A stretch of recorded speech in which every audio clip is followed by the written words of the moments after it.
that you're a green hat slave, and you almost get off on people. The term green hat slave being used instead of cuck is just crazy. Like, I don't know. Yo, it sounds so much worse. All right, chat, we're watching a video called Teen Went on a Truth-Telling TV Show to Win Money, Told 18 Personal Secrets, Then Was Murdered. Now, for those of y'all that don't know what show this is about Moment of Truth, okay? We've watched a couple of Moment of Truth before on the channel. If you haven't watched them, essentially, this is, I think, the Peruvian version of the show, and this is the reason it was canceled. It's because literally like real life consequences started catching up to the show because of the amount of insane stuff they would get people to admit on television. Ruth had a lot on her mind about this whole relationship. I mean, she was fine with the relationship. It's fine. She's fine. Brian, her boyfriend, is fine. But like, really, what is fine? It's not love. It's not passion. It's just fine. Ruth had been thinking about this for a little bit of time. I mean, she just never got the chance to voice it out loud because how do you even begin to explain something like this? She could feel herself almost waiting for someone better to come along. I mean, deep down, she knew that Brian is just kind of a placeholder. He's not who she wants to be with in the long run. She feels like she could easily find someone that's better than Brian, but she's... See, chat, I'm gonna be honest, don't date like this. No, don't date like this because you're wasting your time. You're wasting your time. You're wasting the other person's time. Like, the net thing is like you're making it harder to find something you're actually compatible with, and you're just doing it to fill a void of loneliness that you can't seem to see or deal with yourself because you're immature and aren't able to sit with yourself and be comfortable because you have issues you need to work on. And you're probably never gonna find that person you want until you walk out them issues anyway, so. He's just used to Brian because it's fine. Ruth is sitting in front of Brian, just looking at him, and he looks anxious. You're pretty. His leg is bouncing up and down. It's like the nervous shakes, but he's quiet. He's not talking. He won't even look her in the eye. He's just waiting for Ruth to say something. I mean, isn't that why we're all here anyway? Didn't she want to tell him something? Ruth starts. And she admits, you know, she doesn't find him necessarily that smart. Okay, well, that's harsh. But she feels like he lacks ambition. And he's just, quote, he's just a taxi driver.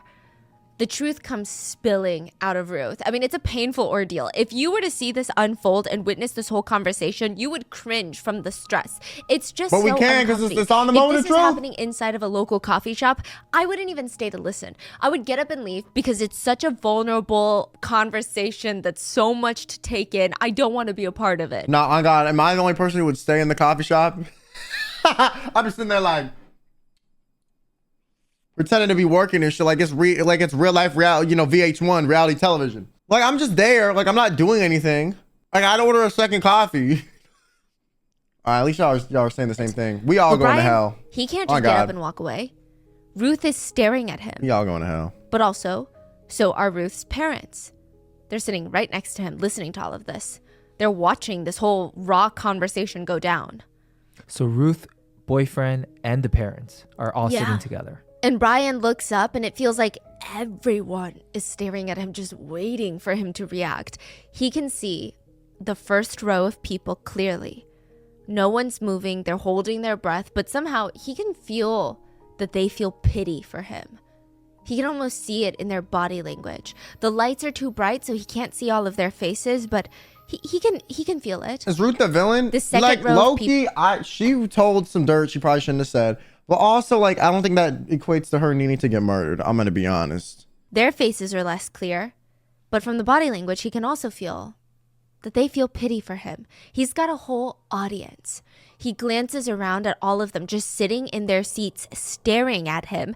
And no one wants to meet his eye. Like, they physically look away if he tries to look at them. The only things staring back at him are the film cameras.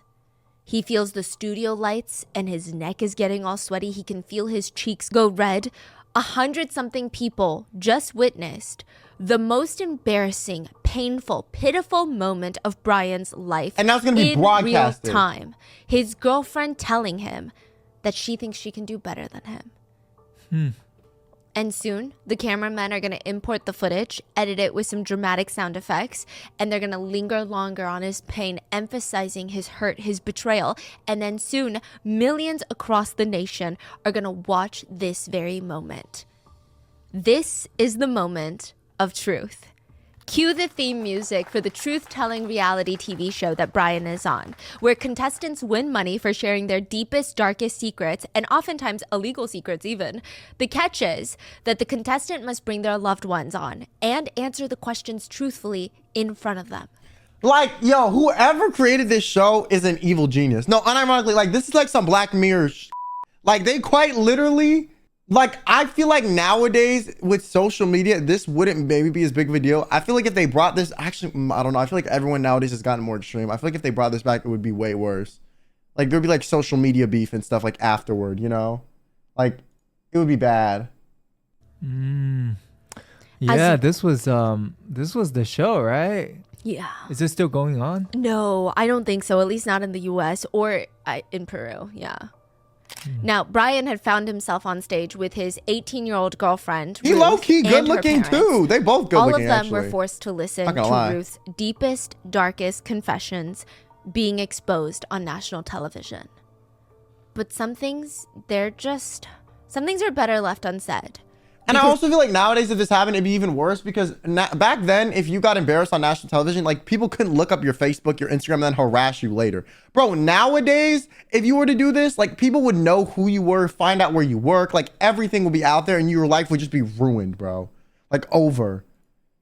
Or at least you would feel that way. One of her confessions would lead to Ruth's murder. Because there are people out there that cannot handle the truth. Last thing to note, the media in this case refers to sex work as prostitution in a few direct quotes that will be said verbatim. So there's a reason for it. You'll soon find out. The terminology is not a reflection of the language used personally by me or the RM team and will only be stated as in direct quotes. So with that being said, let's get started. Do you know what a green hat slave is? Green hat slave. Yes. So there is a word for it in English. It's cuckold. It's typically a man who enjoys watching his partner have intimate relations with another individual. Cuck? Yo, watch you spell it. In China, it's called a green hat slave because when a partner is cheating on someone, that person is wearing a green hat. So for example, if a man's wife is cheating on him, it's said that the man is wearing a green hat. But if you're a green hat slave, that means you know that your wife is cheating, you know that your husband is cheating, and you like it. You want more of it. You want them to cheat on you. The more traditional But like that term is like still consensual cheating, so it's not really cheating. They're just like doing it. Well, maybe I'm thinking of the modern term. I guess, yeah. I guess there's like there's different ways to relationships like this is the man. Typically, it's a man. I think there's different words for different genders, but typically the man in the relationship enjoys being humiliated by being forced to watch his wife or his partner be satisfied by somebody else. It's a very demeaning experience. Yeah, why do people like this? I don't get it. I'm sorry. It's so complicated. Multiple emotions just layered over one another, and it's pulling you in all these different directions. I felt sick to my stomach with anxiety, but also so excited to know all about the details of what my wife did with that partner later on. I would alternate between almost having a panic attack and then to being insanely excited, which, you know, like, does that not just sound like being like manic depressive? You know what I'm saying? Like, I feel like there's gotta be something like relating to the DSM-5. This gotta be caused by some trauma, or like this has to be some trauma response or something, bro. Like, there's no way people just normally enjoy this without like something going wrong initially. Like, there's got to be some DSM-5. Yeah. I truly believe that. I truly believe a lot of like fetishes are like actually based in like trauma, which is like they've researched and is true.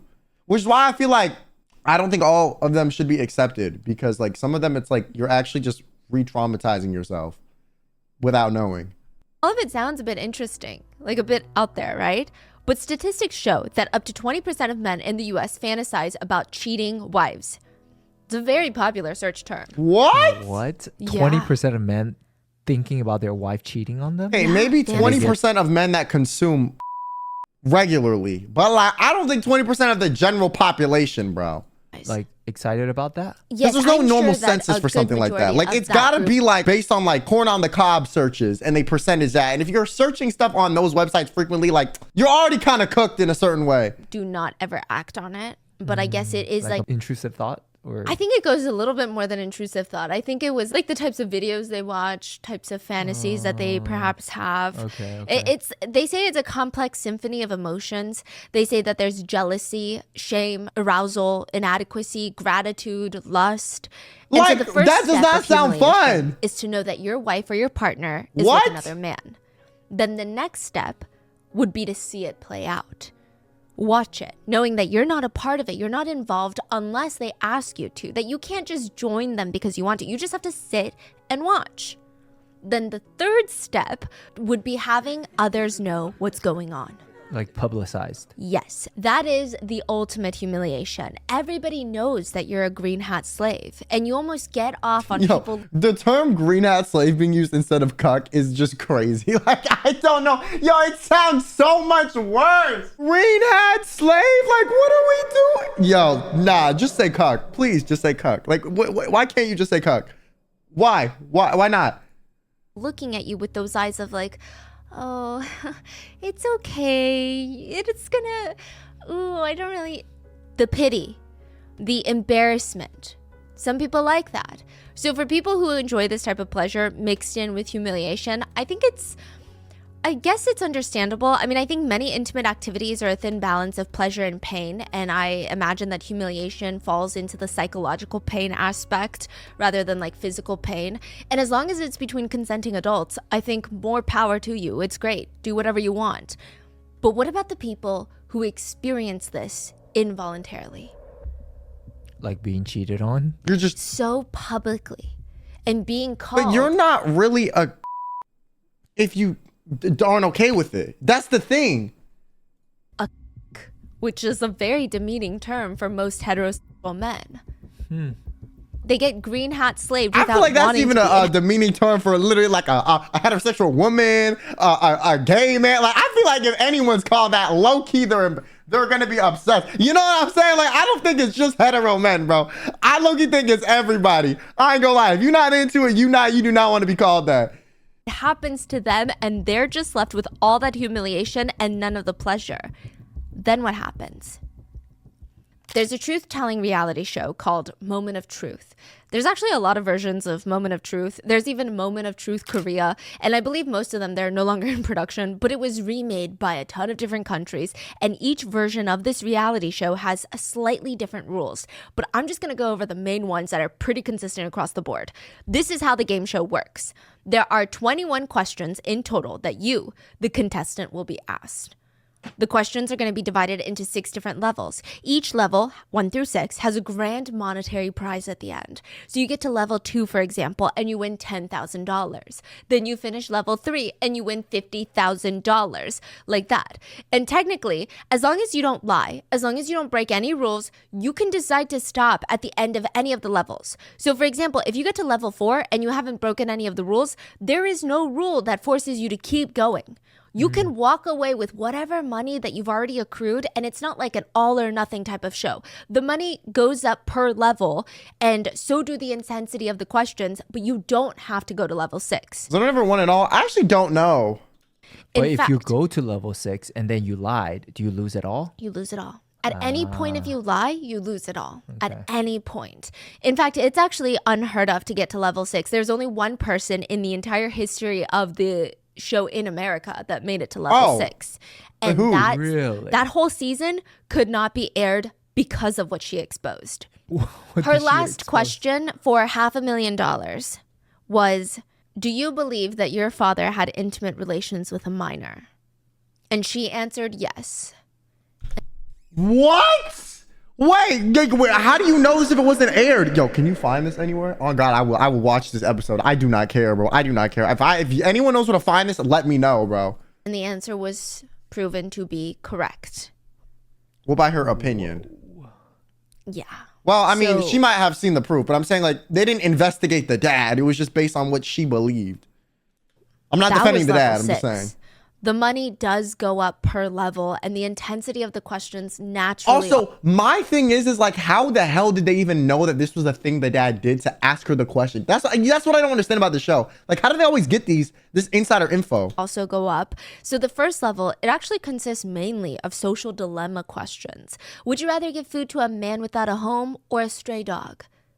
It reveals a lot about your character, but it can almost be like dinner table conversations with a group of drunk friends. It doesn't reveal too many personal details of the contestants' lives. And this is done intentionally. It almost tricks the contestant to feeling at ease. Like, oh, this isn't that bad. I mean, I got this. Like, if it keeps going like this. But they research everyone in the contestant's family. But how do they know if the dad did that if the dad wasn't convicted? You know what I'm saying? Like, I feel like it would be more commonly, I don't know, man. That wouldn't be like a stark revelation if it wasn't, you know what I'm saying? Like, do they just interview everyone in the family? Like, I don't understand. We're going to have a good time. I'm going to walk away with a ton of money. And it just sucks them in deeper. But that is the whole point of the show. They're not supposed to have a good time. Then, as the levels progress, the questions start getting more and more invasive. And they're not even just personal questions. They're really, really specific, shameful questions that reveal the darkest secrets of the contestants' personal, family life, work life. These kind of crazy that they finally decided to stay quiet about it. Okay, I'm going to be honest. Like, the only thing they can really do is call the police. And if the police don't want to investigate it, then you can't do anything. And like the people that like are like those vigilante YouTubers that like go on those exposing like, PDF file shows and whatever. In my opinion, like they do expose the people, but that doesn't ever get them arrested. If anything, it can sometimes actually make it more complicated and harder for these people to get indicted legally and actually face jail time. If let's say a YouTuber or a production team or a show gets in between it and somehow takes any evidence and mishandles it, because that makes the evidence not legit because it wasn't legitimately acquired. And therefore it was like, if there's a third party intervention that ruins it, it can actually make it where the person gets off for the crime because someone intervened incorrectly. So that's why you have to handle really situations like this very, very carefully. And that's why I feel like there's nothing really the production team could do other than call the police. And that's probably why they didn't air the episode, because these are the types of questions you would not admit to anybody. I would say across the board, most people wouldn't even admit to these questions if they got paid. And if you lie, once again, you forfeit all the prize money that you've won so far. It is psychologically incredibly invasive. And for those reasons, very difficult to win. But people keep trying. Peru is finally going to have its own version of the game show franchise, The Moment of Truth. The Peruvian version would actually be called The Value of Truth, hosted by the human wildfire of a man, Beto Ortiz. Yeah, okay, so that's how a lot of people describe him. He is this influential TV journalist. They say that he's a monster. So either you say that someone's a beast with a lot of respect, or you say it with a lot of hatred. Yeah. That's Beto. Like, it's very hard to find him a neutral personality. Like people don't like him? People either love him or they absolutely despise every fiber of his being. Well, in media, that's really good. Most people would agree that his casting for the show as the host, pretty on point. Some people said that he's like a human lie detector. He can spot bullshit from a mile away. And that little girl sitting in front of him for the premiere, the very first episode of The Value of Truth in Peru, does not smell like bullshit at all. In fact, she smells very normal. Honestly, even Beto was a little confused. 18-year-old Ruth? I mean, I'm sure she's nice, but what the hell is she doing on a show like this? She looks very normal, average college student. She's got shoulder-length brown hair, and she's smiley, but not overly extroverted or bubbly. Just smiley. Beto has seen a lot of people in his career, and the best way to describe the one sitting in front of him right now, Ruth, is just with one word. Average? She's pretty average. I mean, the way that he describes it is average. I mean, pretty, but nothing special. She's also a college student that works at one of those customer service call centers. I mean, what could she possibly have to hide? Which, whatever. That's not his problem. He's just the host. That's the reality TV show producer's problem. If they cast the wrong contestant, that's on them. Beto waits for the studio audience to be given the cue to, zip it because we're about to start filming. There's about 100 people in the live audience. The studio lights are beaming down from the top on him and Ruth. On camera, it's going to look like this dimly lit, atmospheric little set. But in reality, there's a lot of lights that need to be on for it to look that good. It's for the aesthetics, but also in reality shows, the heat of the studio lights. People don't expect it. Oh yeah, it's always so hot, bro. If y'all have ever been on a professional production, oh my God, bro. Nah, I don't understand how when you watch these people that are getting filmed, they're not always sweating. Like I did a few of those and I was like, holy crap, I'm dying. Like actually dying. Almost like sitting under the sun. You're inside, the AC's pumping. Technically, you have no reason to be sweating, but the heat of the lights, if you've never been in the TV business, it's very uncomfortable. And that is exactly what they want to make a game show contestant feel. Uncomfortable. And they're filming. Beto looks over at Ruth and suddenly he sees it.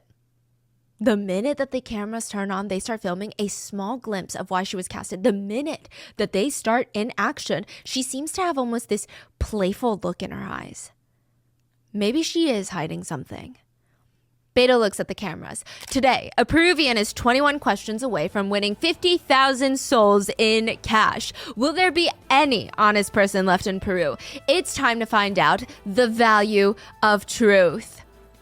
The double doors open, like Shark Tank, open up, and an 18-year-old girl walks onto the stage. Good evening. Are you nervous, Ruth Thalia? Yes, a little, but it's normal, I imagine, to be nervous. Is there something you want to reveal to your family and loved ones today? Today? Yes. Very well. Are you ready to tell the truth in front of your family, to yourself, and all of Peru? Yes, I'm ready. Please, take a seat. She sits down on this red leather chair, and this is how it all starts. Nah, what is she gonna say? Ruth Sanchez, university student studying computer science, call operator at a call center, 18 years old, lives with her parents. She's looking at her parents who are sitting directly in front of her.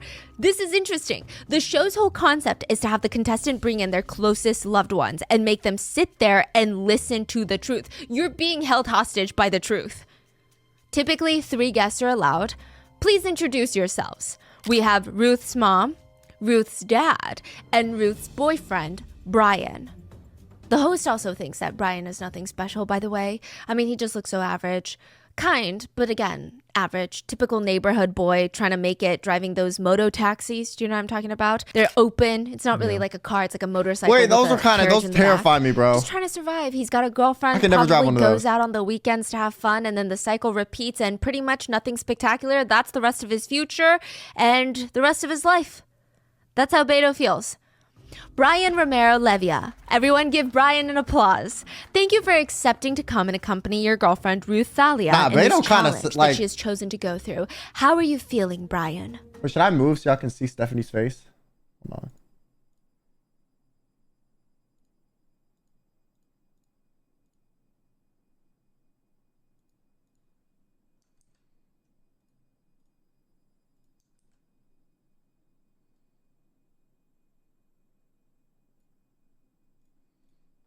You seem nervous. Your right leg moves on and on like it's got a mind of its own. What are you so nervous about?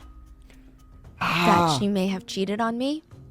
Nah, he said that. Yo, this Everybody Beto guy laughs, is crazy. including Ruth, and the host tries to smile and calm Brian's anxiety. Well, let's not forget, this is all just a game. Relax, and let's take it slowly. Mi nombre es Vilma Rosario Sánchez Rojas, mamá de Ruth. Muy bien, un aplauso para ella. Leoncio Sayas Antesana. Leoncio, bienvenido. Tú eres el enamorado. Brian Romero Leiva. Brian Romero, un aplauso para Brian. He looks so nervous. They're just sitting on this long couch in front of Ruth and the host. And with that, they begin. Question number 1. Have you ever skipped class without your mother knowing? Ruth glances over at her mom, and her mom is biting the inside of her cheek, and Ruth's eyes are just going left and right and right and left, and there's a small smirk on her face. Technically, her parents gave up everything for her and her sister to be able to attend university. They were the first in their family to attend. I mean, the sacrifice there is pretty huge. But yes, the answer is yes, I have skipped class without my mom knowing.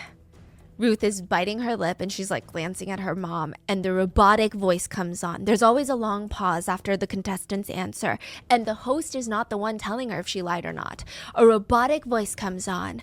The answer is correct. It is the truth. The audience starts clapping and Ruth's mom is smiling, but also giving her like a playful, we're going to talk about this when we get home look. But it's all okay, cute, I know this Ruth escalates. is 18, she's an adult. The energy is very much, she admitted to stealing a cookie from the cookie jar.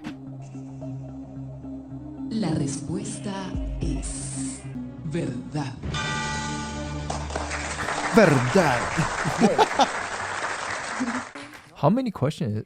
Oh, you said 21. But how 21. many is in the level 1? Like 4? So level 1 is 6, level 2, 5. It's a pyramid. So 6, 5, 4, 3, 2. And then level 6 is just one question.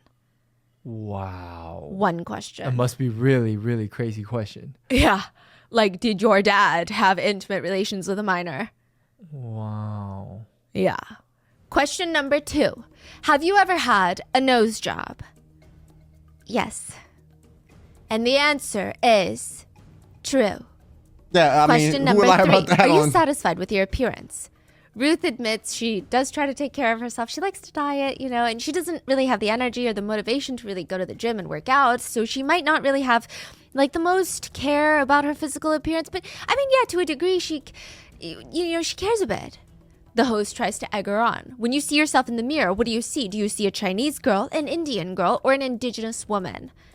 Well, I see myself a bit on the dark side. Would you like to be white?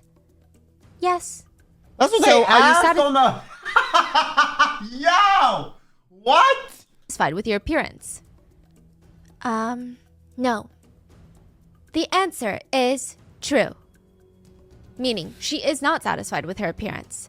Question number 4. Do you think being pretty achieves more things than being a good person? The camera pans to Brian. I mean, I guess nobody wants to have a superficial partner or girlfriend who thinks looks are everything, right? Ruth looks a little bit more nervous this time. I mean, she almost rolls her eyes, but it's not like, so annoying, I'm rolling my eyes. It's just like I don't really know where to look right now. I'm kind of getting uncomfortable. Yes. The show leaves a long pause. You say the question was, do you think looking pretty can get you further than being a good person? I feel like right? it depends. I feel like in like professional settings or like anything related to like business or making money or getting further in life, yes. I think in terms of interpersonal relationships, no, bro. If you're a terrible person, you're gonna have tumultuous relationships. You're never gonna really be able to keep friends. It's not gonna be a good time for you. In business settings, you can be heartless and ruthless and not care as much. And like, if you have a pretty face, a lot of times people are more trusting. I see. And the answer So is I kind of agree with her. true. If- Ruth keeps biting her lip, and even her family is starting to look a little But I bit don't agree with that uncomfortable being now. the truth. I just But, think it is sometimes. I mean, everyone starts clapping. But I mean, in business settings, there are people that will remember if you're a good person too. Like that does go a long way. It depends on your industry, man. the way society is. It's not Ruth, it's society. Question number 5. If you see a person drop $250 on the ground, are you returning it to them or are you pocketing it? So the question is, do you return it to them? Earlier in the episode, Ruth was asked about how she felt about money, if it's a big priority for her. I don't really know, man. If I saw them drop it right in front of me, maybe yeah. But if they like kept walking like they didn't care or whatever, and I couldn't catch up, I would pick it up and just kind of be like, okay.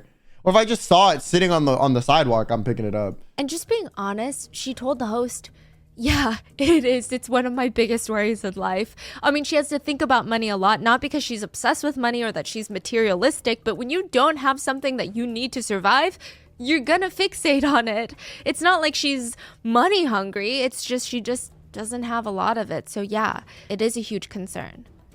This conversation does make Brian a little bit uncomfortable, and he's nervously touching his shirt nonstop. The money question? Yeah. Because I think, as maybe a boyfriend, you feel the pressure to make money. Right. Now, Ruth's parents, they're both nervous as well. Her dad is hunched over. He's smiling, but it's not a real smile. It looks like he's trying to hide how uncomfortable that question is. It's very awkward. Even I if a feel lot like of that's people such would a answer, tame no, I'm not question, though. No? going to give it back Like, to them. I've heard some crazy stuff on this I'm going show. to take the $250. The answer feels wrong. It's just... That's not the answer that you want to say. It's not something that anyone would want to willingly admit to everybody. But Ruth answers definitively, no, I would not give the money back. I would take the $250. The answer is true. The audience is not clapping. Usually they clap when the answer is true, but they're like, wow, I would never. I would automatically, of course, give it back to them because I am much more morally and ethically sound than this girl on stage. They're more like, yikes. La respuesta es Yo, really? I don't know. Maybe this country a little bit more, you know, with the value system. Yeah, if I see the person, I think I'd try to give it back to them if they weren't like sprinting away from me. And and if there was no one around, I'm taking that as mine. verdad. But the show must go on. This is just level 1.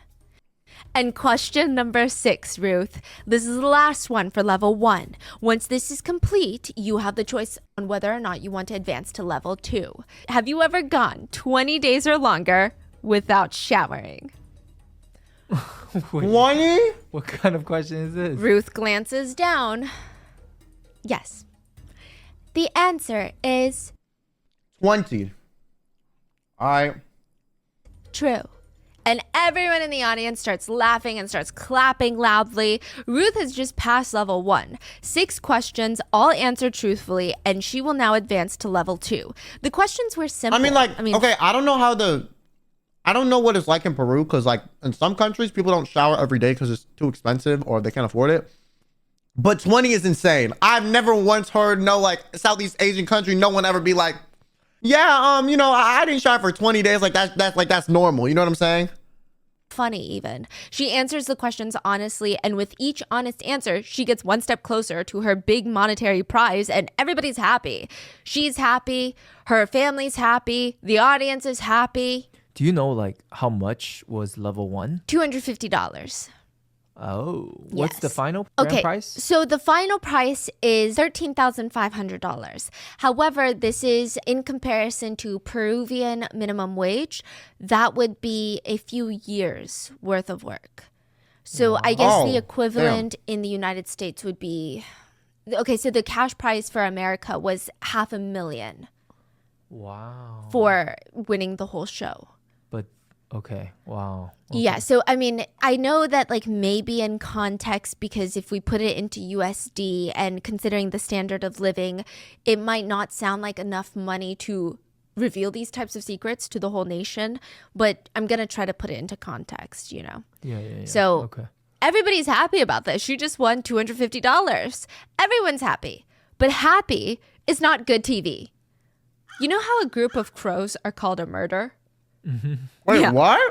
It's said that a group of producers, especially reality TV producers, is called a manipulation. That's what they do. Reality. No, reality television producers scare the hell out of me, bro. I love to go on reality TV, but I'm also kind of terrified because they make you sign all these contracts like, we can use your likeness however you want. You can't say anything. So even if they want to portray you as thing A, you can't come out and say it was fake or say they scripted it or whatever, which is terrifying.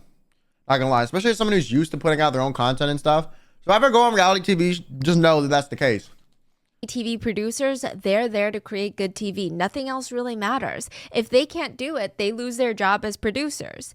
The sweet spot for a show like this would be for a contestant to get far enough that secrets are exposed, their lives are ruined, but not that far where they take home too much money, because then that comes out of the show's pocket.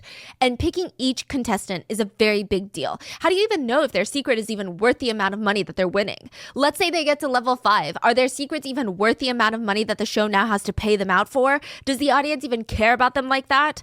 But also, how do the producers know any of this going into the show? Like, do they just randomly pick someone off the street and they're like, you look like you're hiding a lot of secrets? Mm-hmm. This is what they do before the show. Producers will find out everything about a potential contestant's life even before considering them. They run background checks. They talk to the family members, friends, old classmates. They spend a full day with contestants going through their room, watching them, analyzing all the people they talk to.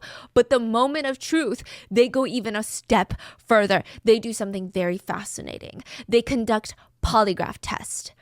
Wait, so that's how they get these crazy questions, bro? They just like make crazy assumptions based off of what they see and like hope they're accurate. Yeah, that's what I was wondering. Like, how do they know, right? They must. Yes. Yeah. So a lot of reality TV shows will actually put you through a very extensive personality test. Okay, I know makes that. sense. Yes, to see how, I guess, unstable you are so that they can manipulate you. When you start reading into it, it makes you really. And a lot of second-guess reality TV shows, they have like on-site psychiatrists or whatever, and it's like they just do that so legally they can't be screwed, but like they will pick people that seem easier to manipulate. Or like on shows like, I don't know, some reality TV shows, it's like everyone kind of knows it's a little bit fake. reality TV show that you've ever watched in your life. It's pretty dark, but they do a polygraph test. They will conduct polygraphs and ask strategic questions based on what they picked up about that potential contestant. So they already spent a day with them. They did background checks. They talked to their friends, family, old classmates, and they have an inkling. They're like, I have a suspicion that this person is stealing from work. I have a suspicion that this person is doing something illegal, is cheating on their partner, is doing this. Their kid is not, that's not the dad, that's not the mom. Like, well, it's gotta be the mom, right? That's not the dad. Like, you get it. They pick up on all these things and they will come up with a formula of questions to ask during a polygraph. They're crazy good at that, though. Of course, that's insane. Most of the contestants are gonna lie the first time. Are you cheating on your husband? No. Are you cheating on your wife? No. Are you stealing from your family? No. The polygraph will indicate that they are lying. Does that mean that they can't be a contestant? Because the whole point of the show is to tell the truth. But they already lied. No. That means they're perfect. They will jot down this question. The contestant is lying. So if you're lying about cheating, that means you are having an affair. So guess what they're going to ask you on stage? Are you having an affair? Okay. Oh, that way you lose money. Then a few days later, the contestants are brought back to answer the same exact questions once more, but this time in front of a live studio audience and multiple studio cameras that are filming every angle, every microfacial expression to be enhanced, edited, and dramatized during post-production, and then finally aired for the whole nation to see. The answers given in front of the crowd are then compared to the results of the polygraph test. Then later, when the contestant is on the show. But my thing is, they gotta like have it where like some people are like telling the truth, no? Like, there are definitely some people that they put in because they're like, damn, they told the truth a little bit too much, and some of the stuff they're saying is crazy. Show not hooked up to a lie detector, they will compare those and determine if you are lying or not.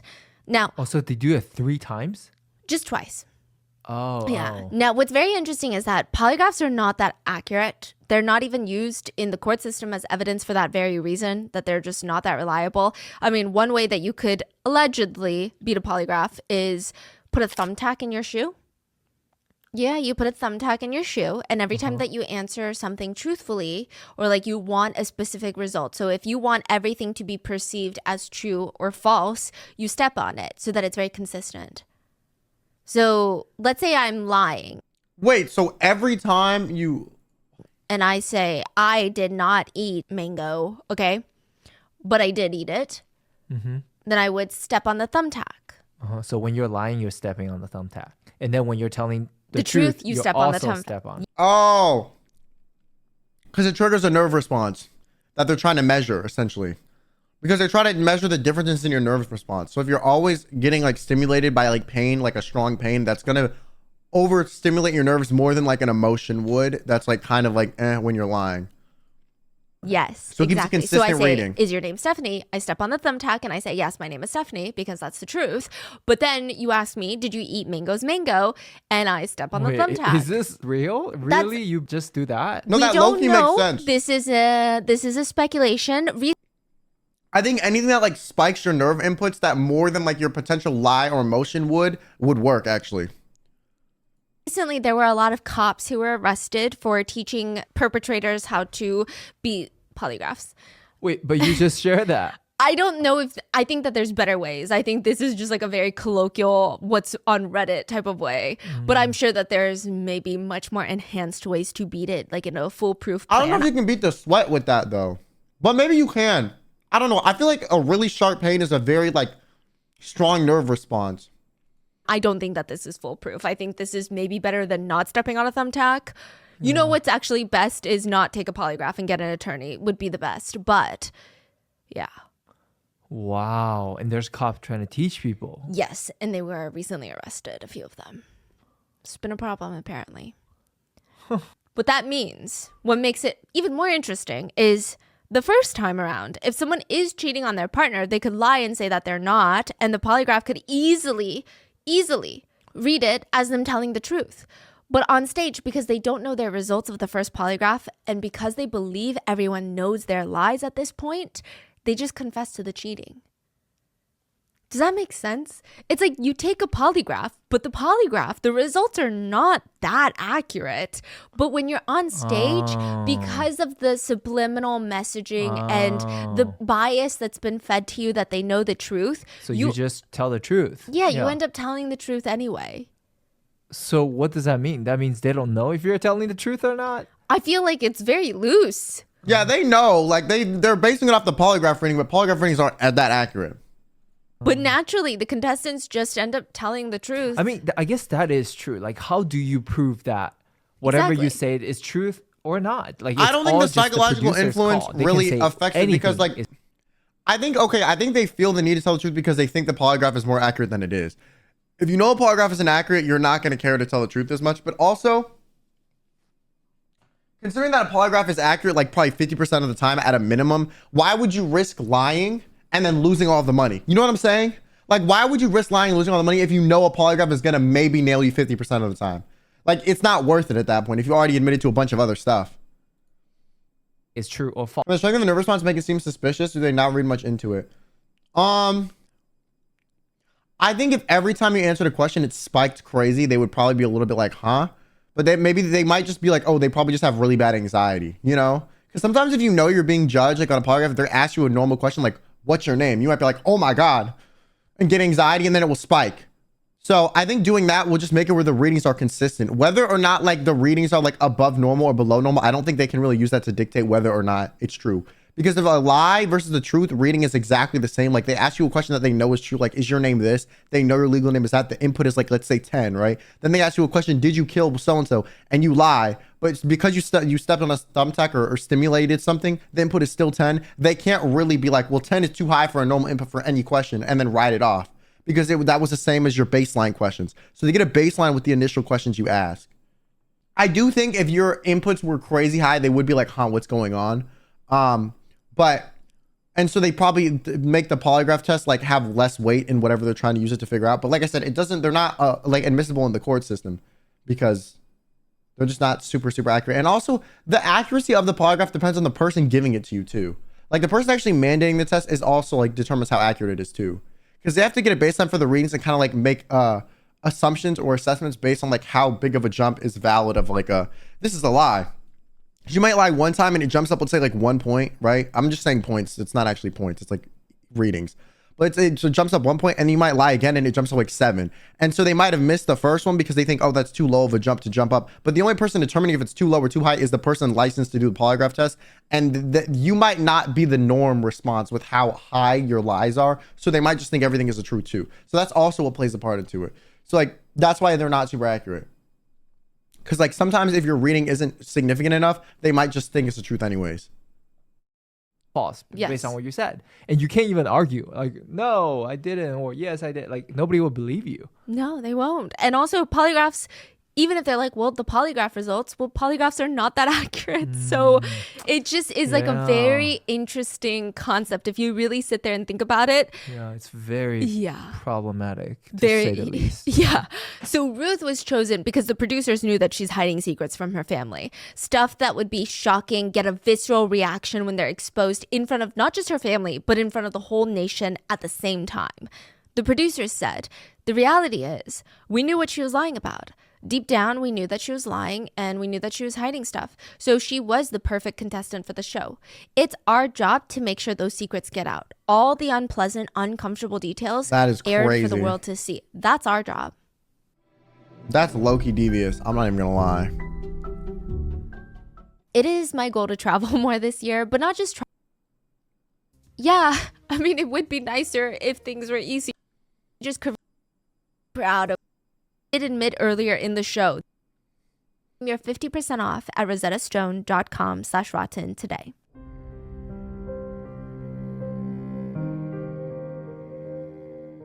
We head into level 2. Question 7. Are you embarrassed by your family's manners? It's not a great question to ask someone, but I get it. That's the whole point. Ruth did admit earlier in the show that she wished that she had grown up in better conditions. Her family definitely was part of the disadvantaged part of Peru, and while her parents felt really proud of where they came from and how they worked so hard. Okay, my thing is, if that's the case, how she afford to get a nose job? Am I crazy? Like, yeah, like I feel like there's some priorities, no? Spite of their circumstances, her mom is a singer, her dad plays the harp in a band. It sounds like prestigious careers, but they spend most of their time trying to perform in the so-called dustier parts of town. Ruth felt like, yeah, I mean, it would be nicer if things were easier. This is just what it is, right? You'll find out. But the question is, are you stole, embarrassed by your family's manners? This seems to be one of the harder questions for Ruth. She starts rubbing her forehead. She starts sighing, hesitating until she finally says, yes. After that, the camera turns to her parents, who look devastated. Their smiles disappear and the audience starts booing Ruth. What? Did she really just say, after everything that her parents did for her, that she's ashamed of them, really, for overcoming their struggles and trying to give her everything that they never had? Talk about entitled. Ruth tries to explain to them that she's not embarrassed of them or where they came from. Just certain situations made her feel a little bit embarrassed sometimes. Like how sometimes they would go to a restaurant and her parents don't know how to behave, or they would be too loud, or that's just in those specific moments. I mean, has nobody ever been embarrassed of their own parents before? It's not like she was embarrassed by their background or how they didn't have money. That's not what she was trying to say. Ruth's parents were a little bit blindsided by this whole thing. Not even just the answer to the question, but the show itself. Ruth did not prepare them for the show because this is the first episode of the show. They couldn't even watch old episodes to get an idea of what they were walking into. Well, I don't even think like she knew what she was walking into. She genuinely thought that the premise of this show was to bring on everyday average Peruvians and have them talk about their truth, aka their life story. So she is definitely blindsided. You talk about your struggles in life that you face, the challenges that you've overcome, and it's almost a heartwarming story about the human experience and what binds us together. Ruth's mom was actually really excited and proud that her daughter was given a platform to talk about how they struggled and how they would sell pineapples at the night market and they would sell watermelons on the street to make money. Ruth did not warn her about what was going to happen. And now she's being publicly told in front of the nation that her daughter is embarrassed. Okay, but I don't feel like Ruth played it up this much either. Like, I feel like Stephanie added the dramatics. I feel like Ruth didn't really know what she was getting into too much either, if I'm being honest. At restaurants. She was like 18, bro. It was a lot to take in. Ruth's dad had a little bit of a stronger feeling about the whole show, okay?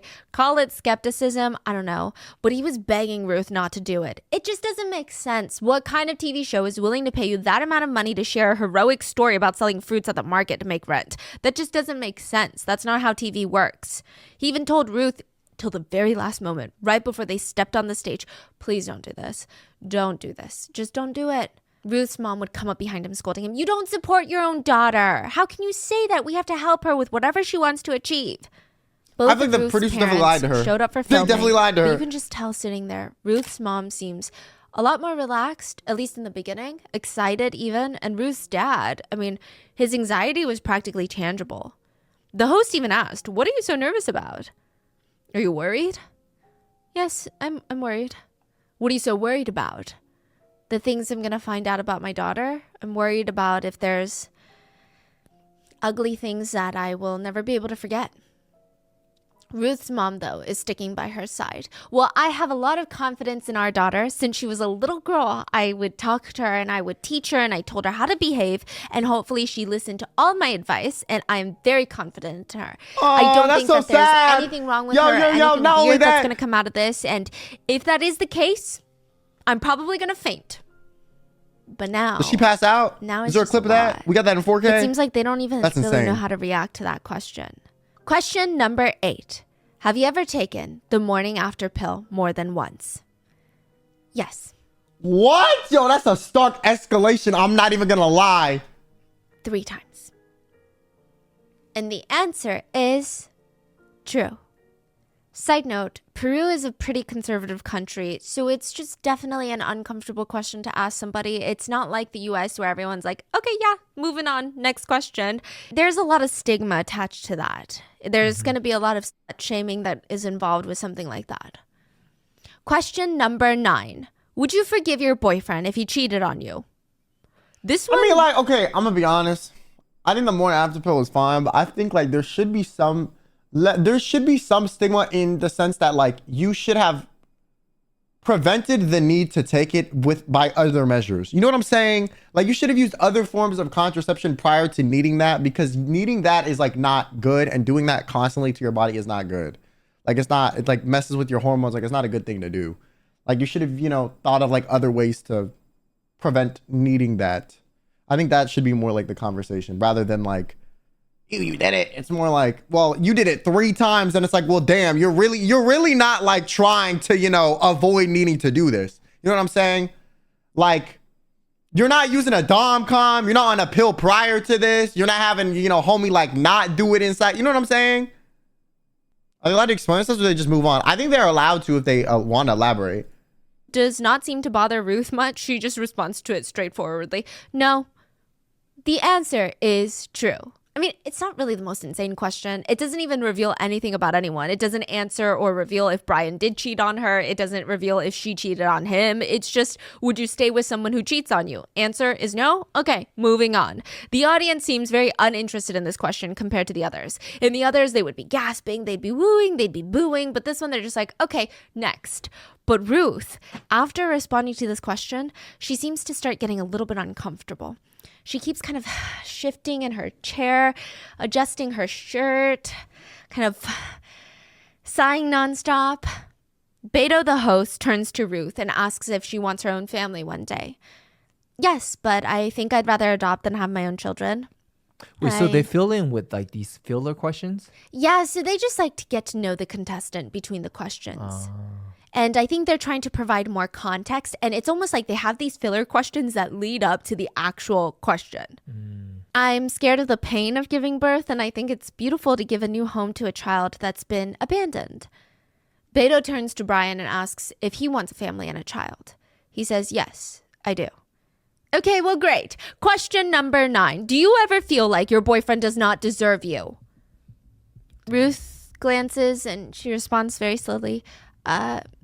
Yes. The look on Brian's face. I mean, it's what you expect. He clearly does not look happy to hear her response, but at the same time... Wait, like her boyfriend doesn't deserve her, or she doesn't deserve her boyfriend? He's trying his best to look like it doesn't affect him because he's on national television. He tries to smile, but it's one of those like awkward, I don't know what to do right now type of smiles. Like, okay, sure. The host asks him, how are you feeling? I didn't know that she felt like that, but I'm okay with it, I guess. I mean, what can I say right now? Last question before Ruth passes level 2. Question number 11. Do you really work at the call center? Ruth is a university student that works at one of those customer call centers to help pay the bills. She can't afford to just be a university student, so she needs to work on the side to pay for her tuition. She has been working there for the past 8 months, or at least that's what she told her parents. And what was she doing? boyfriend. No, yo, is this no. the ex work stuff? Ruth states she does not actually work at the call center. Her parents look confused because why would she lie about something like that? And if she doesn't work at the call center, where is she working? Because clearly she's making enough money to support herself. And if she works somewhere else, why wouldn't she just tell them where she actually works? Unless... The robotic voice comes back on. The answer is true. She does not work at the call center. When you want to find someone in Peru, you go to the media. About 11,000 women in Peru are reported missing every single year. The police do not have time for 11,000 women. Huh? I mean, not that I think it's even an issue of time, but more so, they honestly just don't care that much anymore. It's said that if you're not wealthy, influential, or famous in Peru, if you go missing, you will be missed because they're not going to find you. The only way to try and find someone or some sort of help is through the media. Get someone to talk about your case. Spread the word. That's the only hope. That's why in front of the TV studios, it's always a very weird mix of people standing outside. So on one side, you have these really young people who are typically just fans of whoever is going to be on set today. They're waiting, camping out there in hopes of just getting a glimpse, a single glimpse at their favorite idol, at their favorite celebrity. And then on the other side, you have a typically older group of people. They don't care about what celebrity is walking in and out unless they're going to take one of their missing person posters. It's an incredibly unique, niche energy. I mean, there are typically parents with missing persons flyers of their children on one side. Their eyes are bloodshot. They haven't eaten in days. They've been roaming around like zombies, just desperately trying to get someone to tell them where their child is. They're in front of these TV studios trying to shove posters into fans' hands, the ones that came here to just catch a glimpse of their celebrity, and now there's a crying mom handing them a flyer. Like, imagine you're like a young person and you're like cheering for some celebrity while across from you there's all these like sad parents. Like, I would feel like dead up. I'm not gonna lie. Like, I would feel like a terrible person. Girl, I could not do that. The parents are canvassing the TV studio looking for any glass window into the building. They try to smack the poster up so some executive inside can see and take pity on them and want to share their story and help them. Over there, the security guard. Please, you have to help me. You know someone who works here, right? Please, my daughter, she would never leave. She would never run away like this. Like, I know something happened. Please, you have to help me. But the security guards, they don't, because that's what all the parents say. Our daughter's missing. We're poor. We have no money. We need help. Our daughter would never run away. I'm sure it's all true. But that doesn't change the fact that the news stations, they cannot run 11,000 of the same stories every single year. In this story, the parents had gone to bed after watching the World Cup qualifying match between Peru and Argentina. It was a big night. When they woke up the next morning, they realized that their daughter had not made it back home, which was weird. Is this Ruth's She never parents? really liked to sleep on a bed that's not hers to begin with. And also, she is the type that always tells her parents if she's sleeping outside. Like, this is very strange. They try calling her. She's not picking up. They call her friends. Maybe they all threw a big, huge soccer watch party and then she fell asleep on a friend's couch after drinking a beer. One friend told the parents, "Oh yeah, I was with her last night. We were walking through the university campus together and she got a call on her phone about a guy who wanted to meet up with her. So she left. And I haven't seen her since." Nobody has seen her since, and the parents are left to repeat the same story that the news stations hear dozens of times every single. See, part of the reason I don't want kids is I don't want to have a daughter. I'm not gonna lie. Like not in like some like I don't want a girl in my life. It's like I am too scared to have a daughter because the world is terrifying. You know what I'm saying? Like I ain't gonna. I've been through some stuff that like I feel like it's crazy, but like I feel like if I was a girl, like I would have been through some different crazy stuff. You know? I don't know, but also like. I feel like having a son is kind of scary too. Yo, having kids is just scary. I ain't even gonna lie. Like, oh God, yo, the amount of people that are trying to do people harm in the world is so crazy and it's so constant. Like, nah, bruh. Like, I've been in some circumstances that like I wouldn't have even expected myself to ever be in that were just like dead insane. Like, I'm not even gonna lie. Like, I don't know a single person that's been through this rough life event that happened to me or like various other ones. And like, I still don't know really who to talk to about it because like, I can't, you know? And like, I don't know, man. Our daughter is missing. We're poor. We have no money. And you money. also probably feel guilty if your kid goes missing, but like there's only so much you can do. Like you can't be up their ass 24/7. Help, our daughter would never run away. Finally, one security guard snaps at the mom. "Lady, what do you want? Just submit your form and leave." The guard practically spits in her face and she's had enough, and without thinking, she fires back the only thing that they have. "Please, sir, my daughter, she was the girl from The Moment of Truth. The show, she went viral. She's missing." The guard pauses. "What? The girl from The Moment of Truth? It is her She's parents. missing?" Before the mom could even make another plea or take it all back, the security guard leaves his post and runs to grab a cameraman. September 14th, 3 days after Ruth disappeared, 2 months after the viral premiere of The Moment of Truth in Peru, Ruth's disappearance made the front pages all over again. Could her disappearance have anything to do with what happened on the show? That was the question all the news networks were asking. Level 3. Truth is a very tricky thing. It's like a suitcase. You know when you go on vacation, you pack up. Nah, you're not gonna like do some flash forward and then flash back, Stephanie. This ain't a movie. Come on now. You building up this. You building up this. And you're like, this is this the whole optimal story. way Yeah, you're to good. pack You're a good at suitcase. storytelling. I'll be honest. You fold it all neatly Good play. and you get it just right. Like there's barely enough space for an extra shirt, and you zip it up and it's all good. But then when you're at the hotel, you got to fly back home in a few hours. Nothing fits. You can't shove it back in. It's the same amount of this stuff. You didn't even buy anything new. Why won't it close now? All of a sudden, there's no way for it to neatly tuck back in because it's too late. What is out, and there is no going back. That's a really good analogy. Thank you. Wow. Question 12. Would you lend your parents all the money in the bank if they asked you to? Ruth was always known to be a very frugal girl. I mean, she would save every last penny that she made. She would not spend any money on anything or anyone. She was very protective over her funds.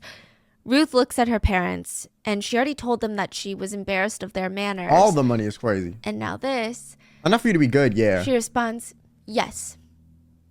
I would give them all the money I have if they asked. The answer is true.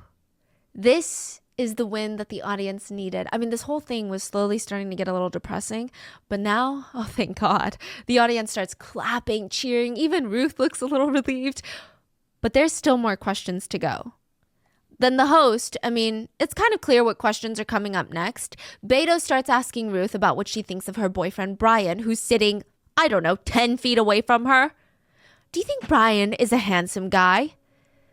Yeah. That doesn't sound very convincing. Do you think Brian is a smart guy? Kind of. Ruth laughs. More or less. Do you think Brian has a good heart? She doesn't skip a beat on this one. Yes, I do. The audience starts clapping. Okay, I don't think that's that bad. I mean, okay, he is good looking though. I don't understand why she thinks he's ugly. Like, I ain't gonna lie, girl, you in the same league as him. So I was like, hey, you know what I'm saying? But they low-key look like they could be siblings though, in my brain. Am I crazy? Like, they look a little too alike. Am I bugging? Like, I can't be the only one that sees it. You know what I'm saying? Good. Question number 13. Are you But yeah, if someone said I was a little dumb, but I had a good heart, I kind of be like, okay, whatever. Boyfriend Brian until someone better comes along?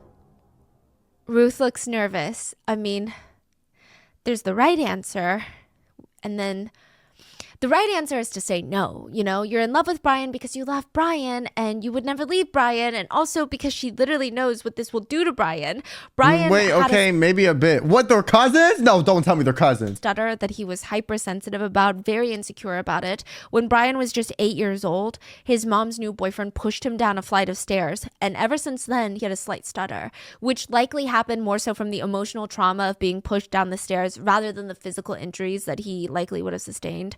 I don't think that he sustained any physical injuries, which that is something that can very much happen, by the way. Wait, mental what? and emotional distress from traumatic events can disrupt the normal functioning of the brain and impact the regions that are responsible for speech production. And it was just always something that Brian felt like people were looking down on him. I had no idea about that. Even when they weren't, he felt like people were looking down on him. So I didn't know like an emotional reaction caused that. I thought like it needed to be like very physically damaging. Question is no. I love Brian because Brian is perfect and Brian is good enough for me.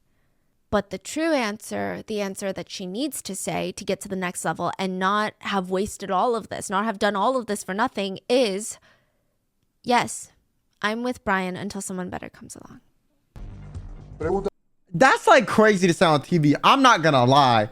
Like, yo, like just break up with them at that point, man. Don't waste their time. Why are you wasting his time?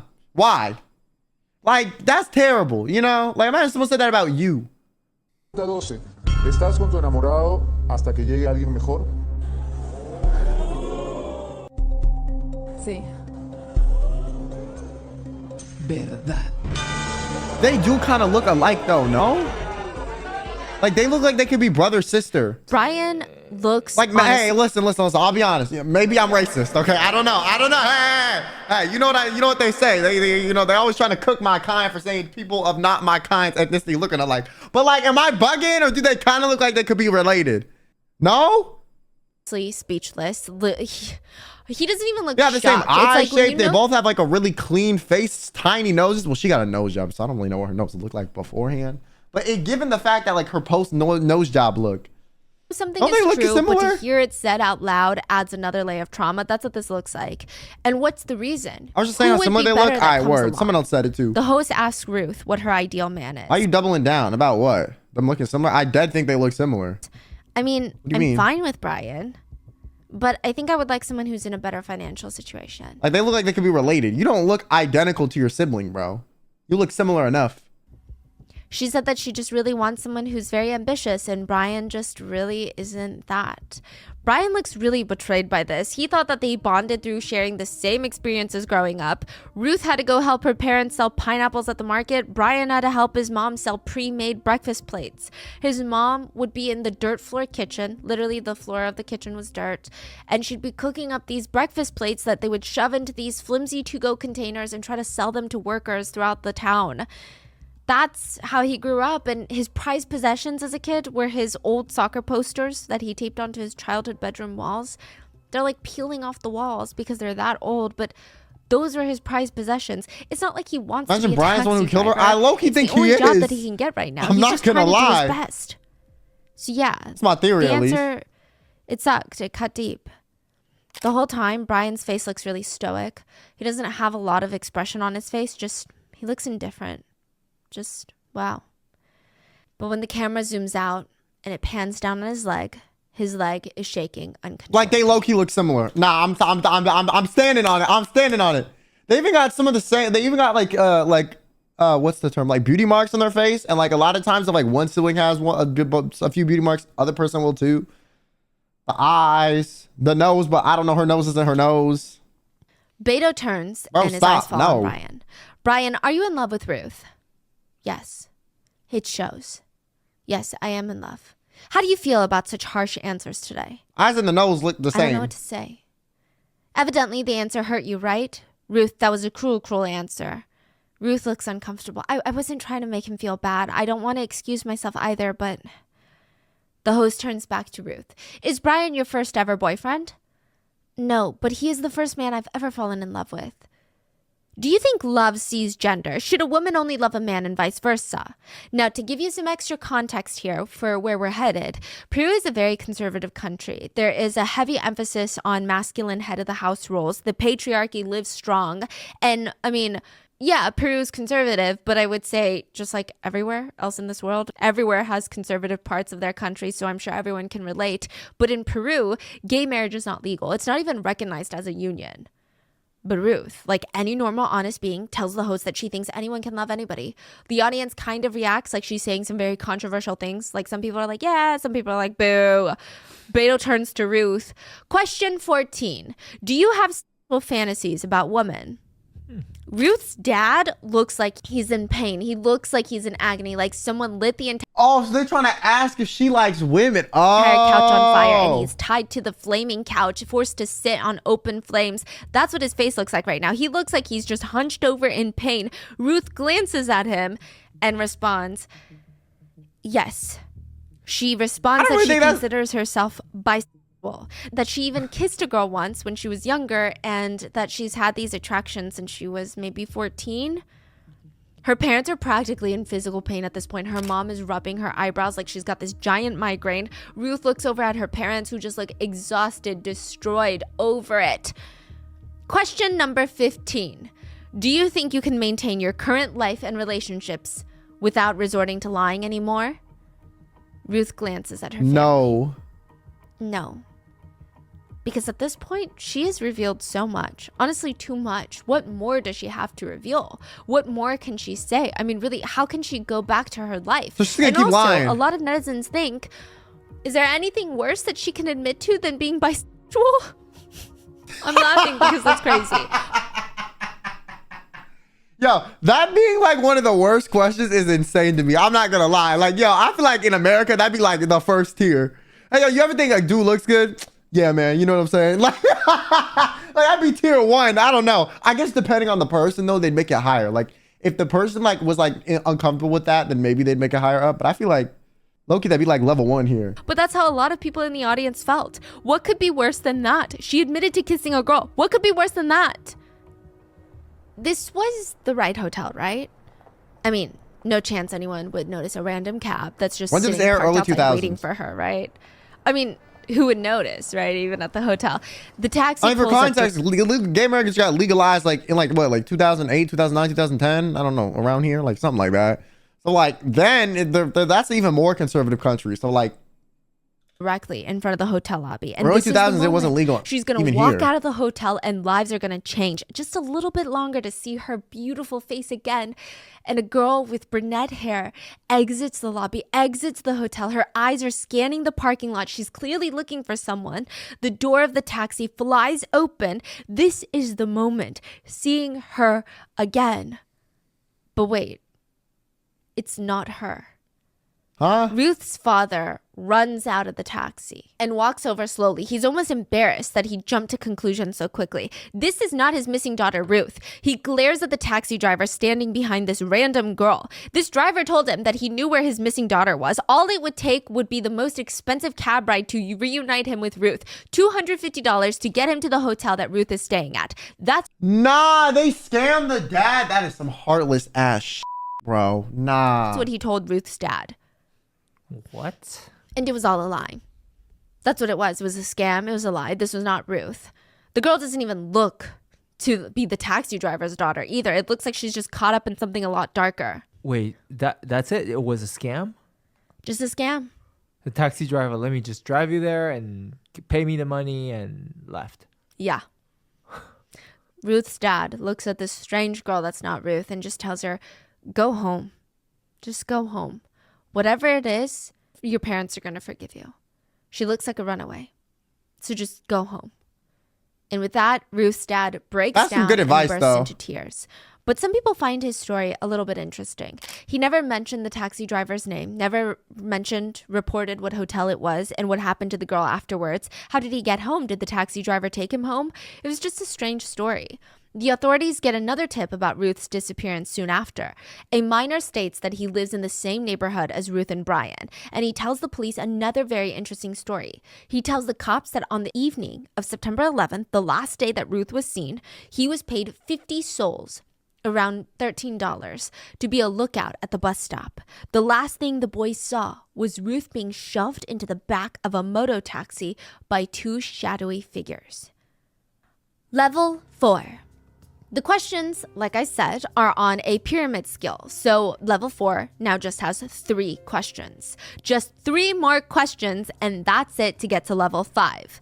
At this point, if she passes level 4, she's going to win $5,000. That's like the equivalent of someone winning like $60,000 in the US. Whoa. It's a lot of money. Yeah. Question 1 of 3 for level 4. Do you think your parents would be proud of you if they knew what you did for a living? No. Ruth tries to explain. It's not like I do anything illegal, but I don't work at the call center, and it's just, I'm embarrassed about it, and I came onto the show to tell the truth about my life to my parents and to everybody, but also to escape what I do for a living. But no, the answer is no, they would not be proud. Question 2 of 3 for level 4. Do you work at a nightclub, Ruth? Ruth hesitates. She looks at her parents, and they already know the answer before she even says it. Their heads are hanging. Their eyes are closed in disappointment. Just to give you some extra context, nightclubs in Peru are a little bit different. So from my understanding... Wait, so are nightclubs more like strip clubs? I mean, we got those... You know? Please correct me if I'm mistaken. But from my understanding, there are nightclubs in tourist areas in Peru that are very similar to what you would expect nightclubs in the US to be like, just clubs. But most other nightclubs are known to be places in which one could solicit sex work, whereas maybe we might not make that connection here in the US. And side note, sex work is completely legal in Peru. Ruth's mom bends down and puts her head in her hands. She looks heartbroken. Her father says he's so conflicted. He doesn't want her to answer. He doesn't want her to continue playing this game. But at the same time, he knows that she should at least reveal it, because how else would he ever know the truth about his daughter? It's like, do you want to know? Do you know? I feel like you might as well know as the parent. It's just you want to admit that in front of people on television.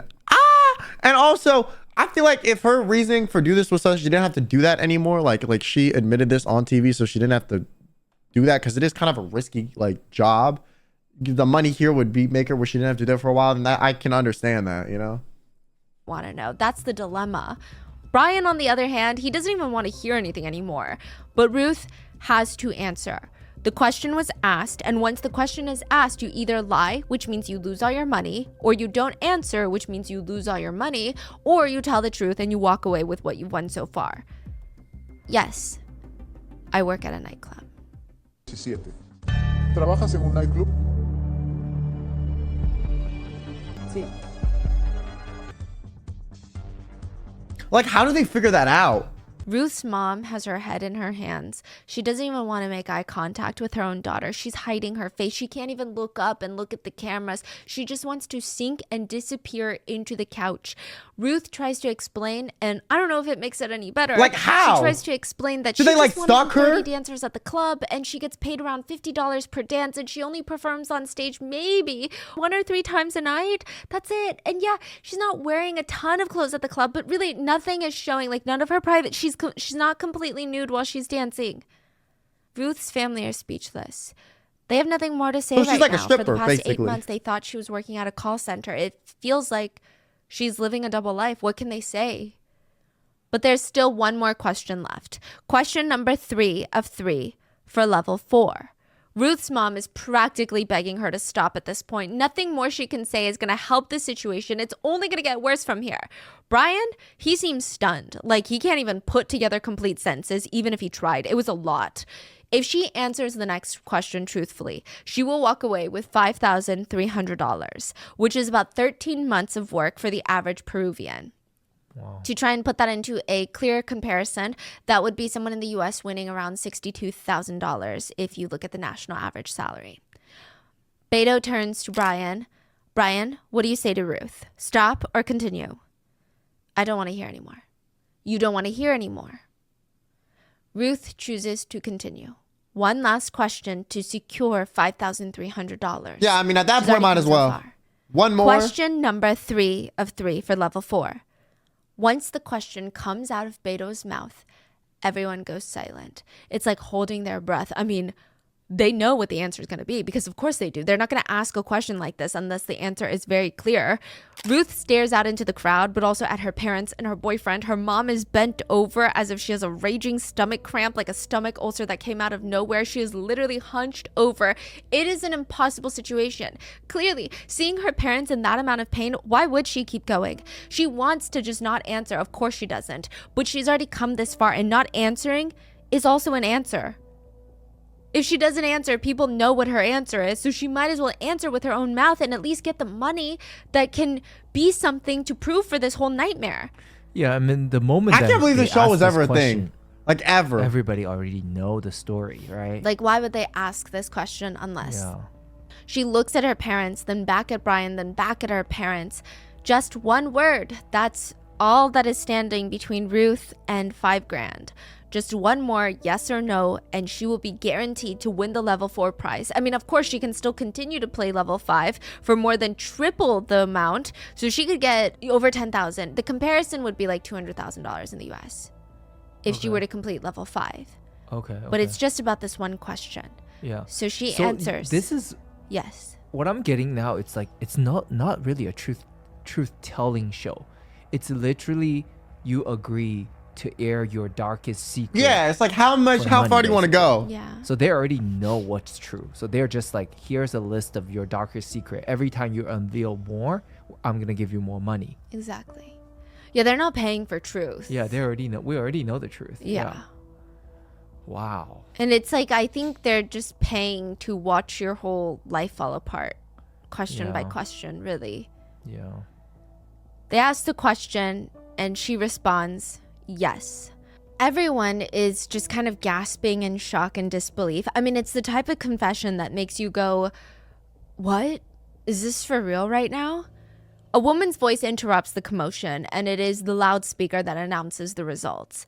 The answer is...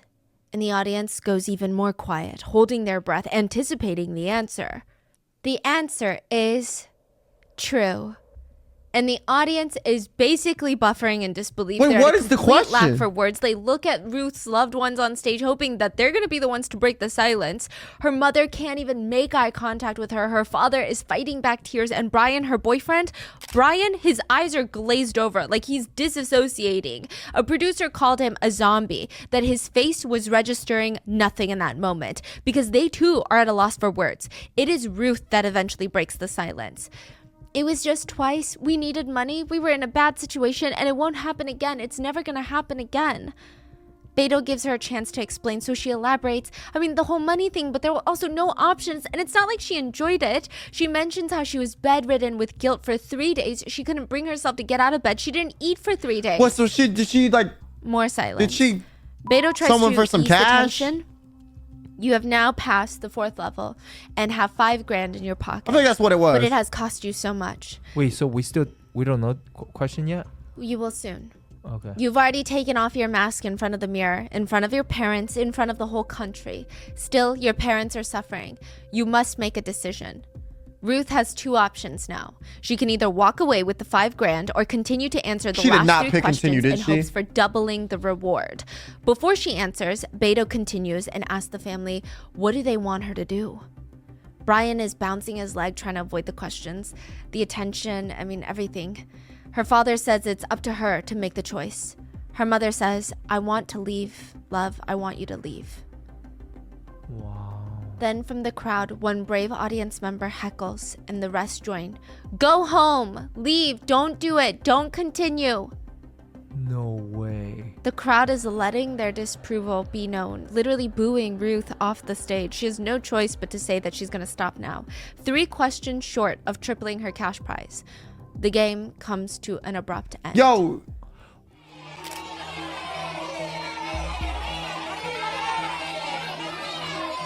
I think the audience telling her to stop is kind of good though, because I feel like it's only going to get worse. For the audience to tell her to stop, that is, wow.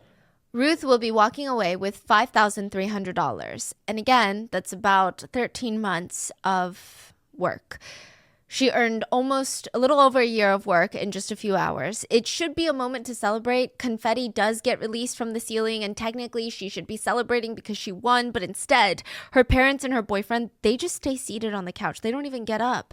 She walks over and gets on her knees, grabs her mother's hands and says, forgive me, I kneel before you because you're my mother, because you're the person who brought me into this world with much pain and you have always stood behind me. The same with you, Dad. I'll never find someone like you guys. I love you, Mom. Please, I love you. Please forgive me. Ruth is on her knees. Her mom brings her up and hugs her, but her eyes stay open. Ruth's episode will air in a month. It will kill. It will surpass all previous ratings. Ruth's picture of her smiling and holding her giant oversized $5,000 check from the show will be on the cover of every single major newspaper and magazine, with everybody wondering. Yo, that is not an oversized check. Ain't that a normal size check?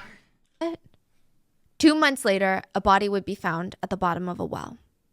The next time Ruth is on the news, she will be 16 feet down, covered in concrete and rocks, murdered. After the show airs, just 2 months after the taping of the show, nothing would be the same in the Saez-Sanchez family. Nothing. The family went through so many cycles. They would feel bad for their daughter, Ruth. They felt like she had gone through so much and then she had to do it all on her own. And she didn't feel comfortable talking to them. I'm sure to a degree the parents felt like it was their fault. Had they had more money, maybe she wouldn't even have done that in the first place. Then they would turn to anger. But why? Why couldn't she just get a normal job like everybody else that came from families like theirs? Why would she need to do that? And then why go on national television and ambush us? You knew what kind of questions they were going to ask, and you still asked us to go on this show? Why would you completely blindside us? The parents were confused. They didn't even know how to process this type of information. Yeah, that Ruth's is kind of dad screwed though, if especially- they knew what was happening and then Ruth knew how it was going to play out and then was like, it'll be like a great, if she'd actually did that, that's crazy. But I feel like she kind of didn't really know 100% either. He had a hard time adjusting. That's his baby girl. And he just knows way too much about her now. It's not that he doesn't want to treat her the same way. He just didn't know what to say to her. He just needed some time. There were a lot of arguments on why Ruth even did the show to begin with. And Ruth would just tell her parents, for the money. Other time, Ruth's mom would stare at her and she would just have these tears in her eyes. What happened to you? Why have you done this? I mean, who even are you? She would walk over and start wiping her mom's tears and giving her pats on the face and little kisses on the cheek. No, mommy, forget it all. Those are all things I said for the TV, but mommy, you know the truth in your conscience. Yes or no, mommy? You know the truth. I'm gonna go to class, okay? Was she gaslighting? But why I'm would so you do confused. this then? What have you done to us? I did this so that we could win, mommy. We could win money. And what are the people gonna say? Our family, relatives, everyone in the country that's gonna see it? What about that? I don't care, mommy. I don't care. It doesn't matter to me.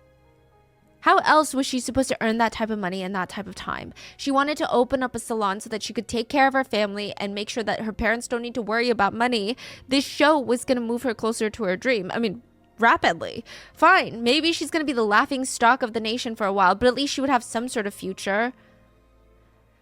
That's what she thought. That's what she reasoned with herself. That's what she told her parents. And then the episode aired. The show Value of Truth became the #1 show in all of Peru for 15 weeks straight. The ratings were through the roof. The viewership was, I mean, unseen. See, that's crazy before. because listen, like, I ain't gonna lie, like, I would say like something about that is kind of sickening that we as humans are into watching that, but like me too. Like, you know, everyone's into watching stuff like that, and I don't know why. Like, this was crazy. The show became a national conversation. Newspapers, other shows, talk shows were talking about the value of truth. They were reacting to it. All the major newspapers, they had the same photo of Ruth smacked on the front covers of everything. Her face was everywhere. And Ruth thought she could handle it. She could handle the attention. She could handle the hate and the opinions. She would just wait for it to die down and then try to open up her salon. That was her initial plan. But nothing ever goes according to plan. Even if Ruth were to open up a salon, she doesn't even know if customers would come now because her reputation was pretty much set in stone. She was known for a few things now, and Ruth started becoming very depressed and having these negative thoughts. Her dad said, the entire neighborhood that we live in, I mean, it's just a hellhole of gossip. Ruth couldn't even leave the house without people coming up to her, giving her their opinions on what she did and about her last question. Other times they would just stare, point, and even take pictures of her with their phone like she's not a normal human being, like she's a petting zoo animal. But nothing was as bad as the guys that would, come up to her. Anyway, Ruth would try and stay in her house isolated from the world. I mean, she's trying to escape all the people talking about her, but it's kind of hard because sometimes... And like, she was only 18, bro. They would just call the house. Ruth's relatives, some of them they haven't even spoken to in years. They were now calling Ruth and her parents to tell them how ashamed they were that they are part of the family and that they are embarrassed of Ruth and she is the biggest shame of their bloodline. I also feel like sometimes like family members that do this are doing too much. Like, yo, like Aunt Shanisa, okay? Yeah, Aunt Stephanie, okay? Aunt Stacy, Aunt Susie, all right, Uncle Tom, okay? Uncle Jerry, okay?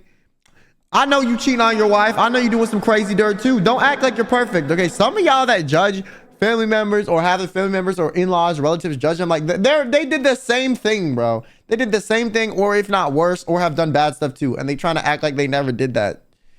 You know, like, what are you talking about, bro? And that's in you front too. of her parents, Ruth tried to stay very strong. She tried to have this whole screw them all attitude about it.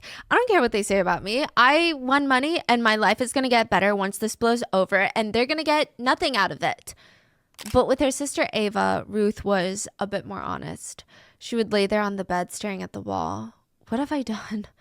What did I do? Why did I do that? And now mom and dad are in the eye of the storm and I just don't understand why I did any of that. Some people gave her advice, just lean into it. Milk the situation for all it's worth. I mean, what else can you do? So soon after her episode aired, Ruth did a few quick interviews. She told the journalist to a degree she feels that she was liberated by the show, But what about Brian? Everyone wants to know about Brian. How are you and Brian? There's no way they're still together, right? Well, the truth is we don't even talk to each other anymore because when I call him, he doesn't answer. But I'm also having a hard time and he should understand that. I'm not the only one to blame here. He is also to blame and he knows it. You literally said you think you deserve better and he doesn't deserve you. What do you mean? I'd rather just leave it at that. I don't want to have any more problems with him or his family. She's trying to keep all this upbeat energy for the audience, but you can just tell in these interviews, she looks mentally drained and exhausted. 3 days after Ruth goes missing, the case blows up on national mainstream media networks. Ruth's family were all hopeful. They're all talking about Ruth, right? The news stations are, the people are, which meant her case is getting attention. And if someone knew something or someone saw her, it would be reported. The more eyes, the better.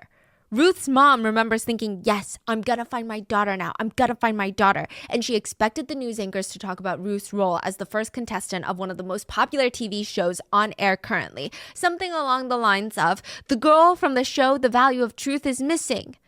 But instead, news anchors all stared into the camera and said, the prostitute from The Value of Truth is missing.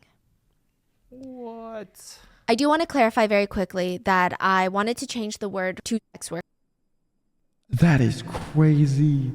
So they just went on news and was like, yo, she might be dead and you out here shaming her on television? Oh my God.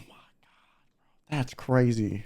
Worker, since I know that the term is not appropriate. However, I thought it took away the gravity of how inconsiderate and dismissive the news networks were in regards of Ruth's disappearance. So for that reason, I have kept it verbatim. The news anchors did not refer to Ruth as Ruth or Ruth, the college student, or Ruth, the daughter and sister, but Ruth, the prostitute from The Value of Truth. Some netizens believe that had she not been asked the very last question, the question that helped her win $5,300, had she not been asked that, she would be alive right now. She would not be dead. Some netizens wonder, is it the producer's fault then? Because they're the ones that come up with these questions. They pushed it that far. Are they not to blame? Others argue, no, they're not. She's the one to blame because if it wasn't the truth, then they wouldn't have asked. After Ruth's body was found, the last question See, from but I that feel like if episode there's that much debate, then just like don't do it, you know? played on repeat on every major news network, TV station, over and over again. Last question. Have you ever accepted money in exchange for sex? Oh, I knew that was what it was going to be. What? Yes, That was it? that was it. The camera turns to Brian. I feel like and that was the low-key narrative so obvious, and the no? story was made. The headlines would run. The nation's green hat slave. ¿Has aceptado dinero a cambio de tener relaciones sexuales? Sí. So they focus on the boyfriend. They focus on What? both. I think that So they were cooking the boyfriend for something you didn't even know about? Nah, that's crazy, bro. Ruth honestly probably had it harder than Brian, but Yeah. But Brian was Yeah. also coined that. yeah. Wow. Even his defense attorney would use that word a lot. What's the word? Green hat slave. What? I mean, what? Yeah. So life gets really hard for Brian after the show airs. And to be fair, it was kind of unfair what happened to him on the show. He was just there to support his girlfriend, but he was Yeah. ultimately publicly humiliated. Like, Some what? Peruvians would state that something unforgivable happened to Brian. He was turned into a green hat slave in front of millions of people. Peru has a very strong patriarchal masculinity prioritized culture. To be a public green hat slave was, in their eyes, Wait, my question is, yeah. how is he a green hat slave? When is he part of the? No. So how is that? Is he considered that? He got cheated on. So, okay, I think the difference here, and I think the reason that people called him a green hat slave It's just because, is, like, and I it's was just the looking most rude way they can, and sensationalize the thing that happened. Like, saying he got cheated on, okay. Saying he got cheated on and your girl was getting paid for it and aired it out on live TV? Wow, what a... like, that is more sensationalized, And, like, by the way that she aired it out, it was more sensationalized anyways. So that's why they used that term, because they wanted a story, they wanted the headline, they wanted, into it, and tell me how Jeff Bezos comes up into this, right? So basically, when people use that term as a diss, I don't want to say derogatory, but like a diss, they call someone a green hat slave. Sometimes there's no proof that it even happened.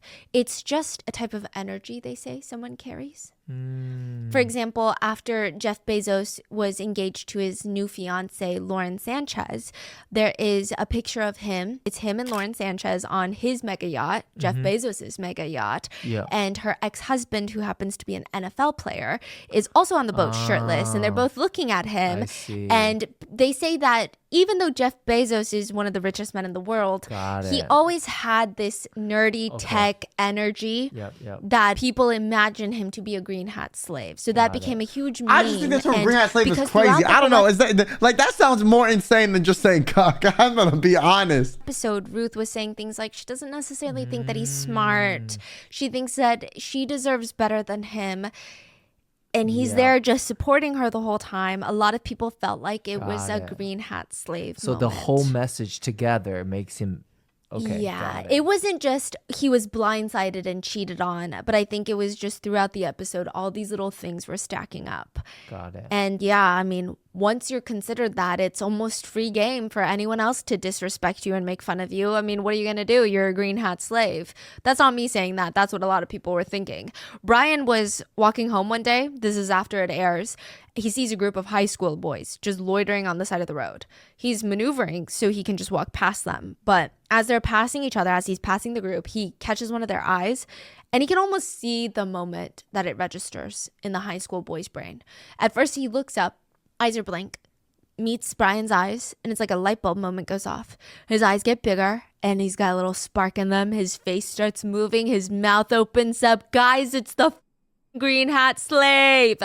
The rest of his friends turn. They're uninterested at first, but when they see Brian's face, they light up and they start bullying. Like, imagine you in public and people walking up to you like that. Like, yo, this is probably how, like, you know, for example, like, you know, like Danielle Bergoli, like Bad Baby, like, this is probably how she felt when she was just randomly walking around. Everyone kept saying, "Cash me outside" to her. She's probably like, what the hell? And I low key, that's less embarrassing, you know, but like, that's weird. Him. He has to run and hide in a nearby store to get away. What? Another time, Brian was caught off guard by a journalist who was waiting for him at his front door. How do you feel, Brian? Tell us about what you feel after the episode is aired. Brian won't even look at the camera. Embarrassed with my friends and my family. I started finding out everything she had done to me. How can I feel? You're a man. How would you feel? Yes, I can imagine, and I will try to put myself in your place. But they say that when you love someone, you can forgive everything, right? Depends on what they did, what they've done to you. The things that was shared that day by her, I cannot forgive.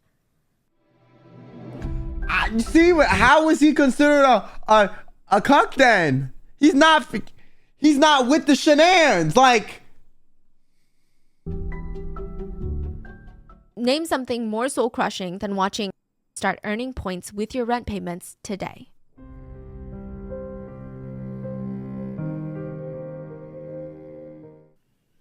When news was initially circulating that Ruth was missing, the first person on everybody's radar was obviously Brian. Reporters chased him down, asking him questions. What were you doing the night that Ruth he went looks missing? so different in this picture. Answer the question. What were you doing? What the heck? I can't remember. I was drunk that night. The reporter looks at him and blinks. If you were me, would you believe yourself?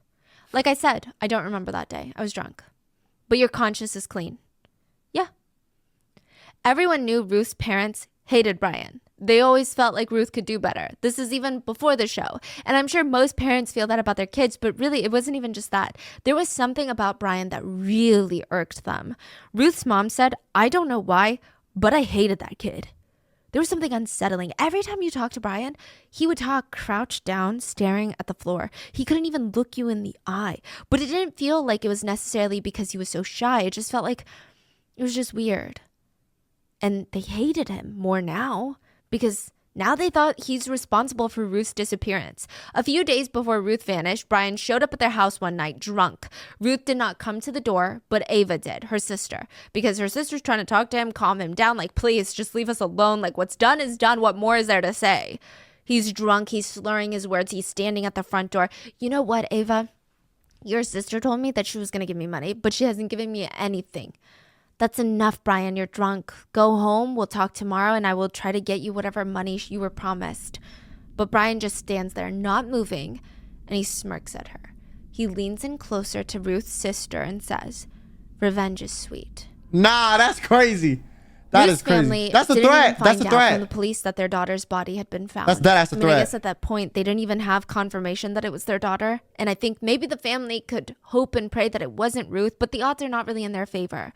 A body had been found on Brian's uncle's property, 16 Brian's uncle's property? Oh, it's cooked. feet deep inside of a well. From the top viewpoint, you could gather that this was a girl, a young woman, but the rest of her body was covered in concrete and rocks. It was hard to identify her from the top. They would need to go in and retrieve her body.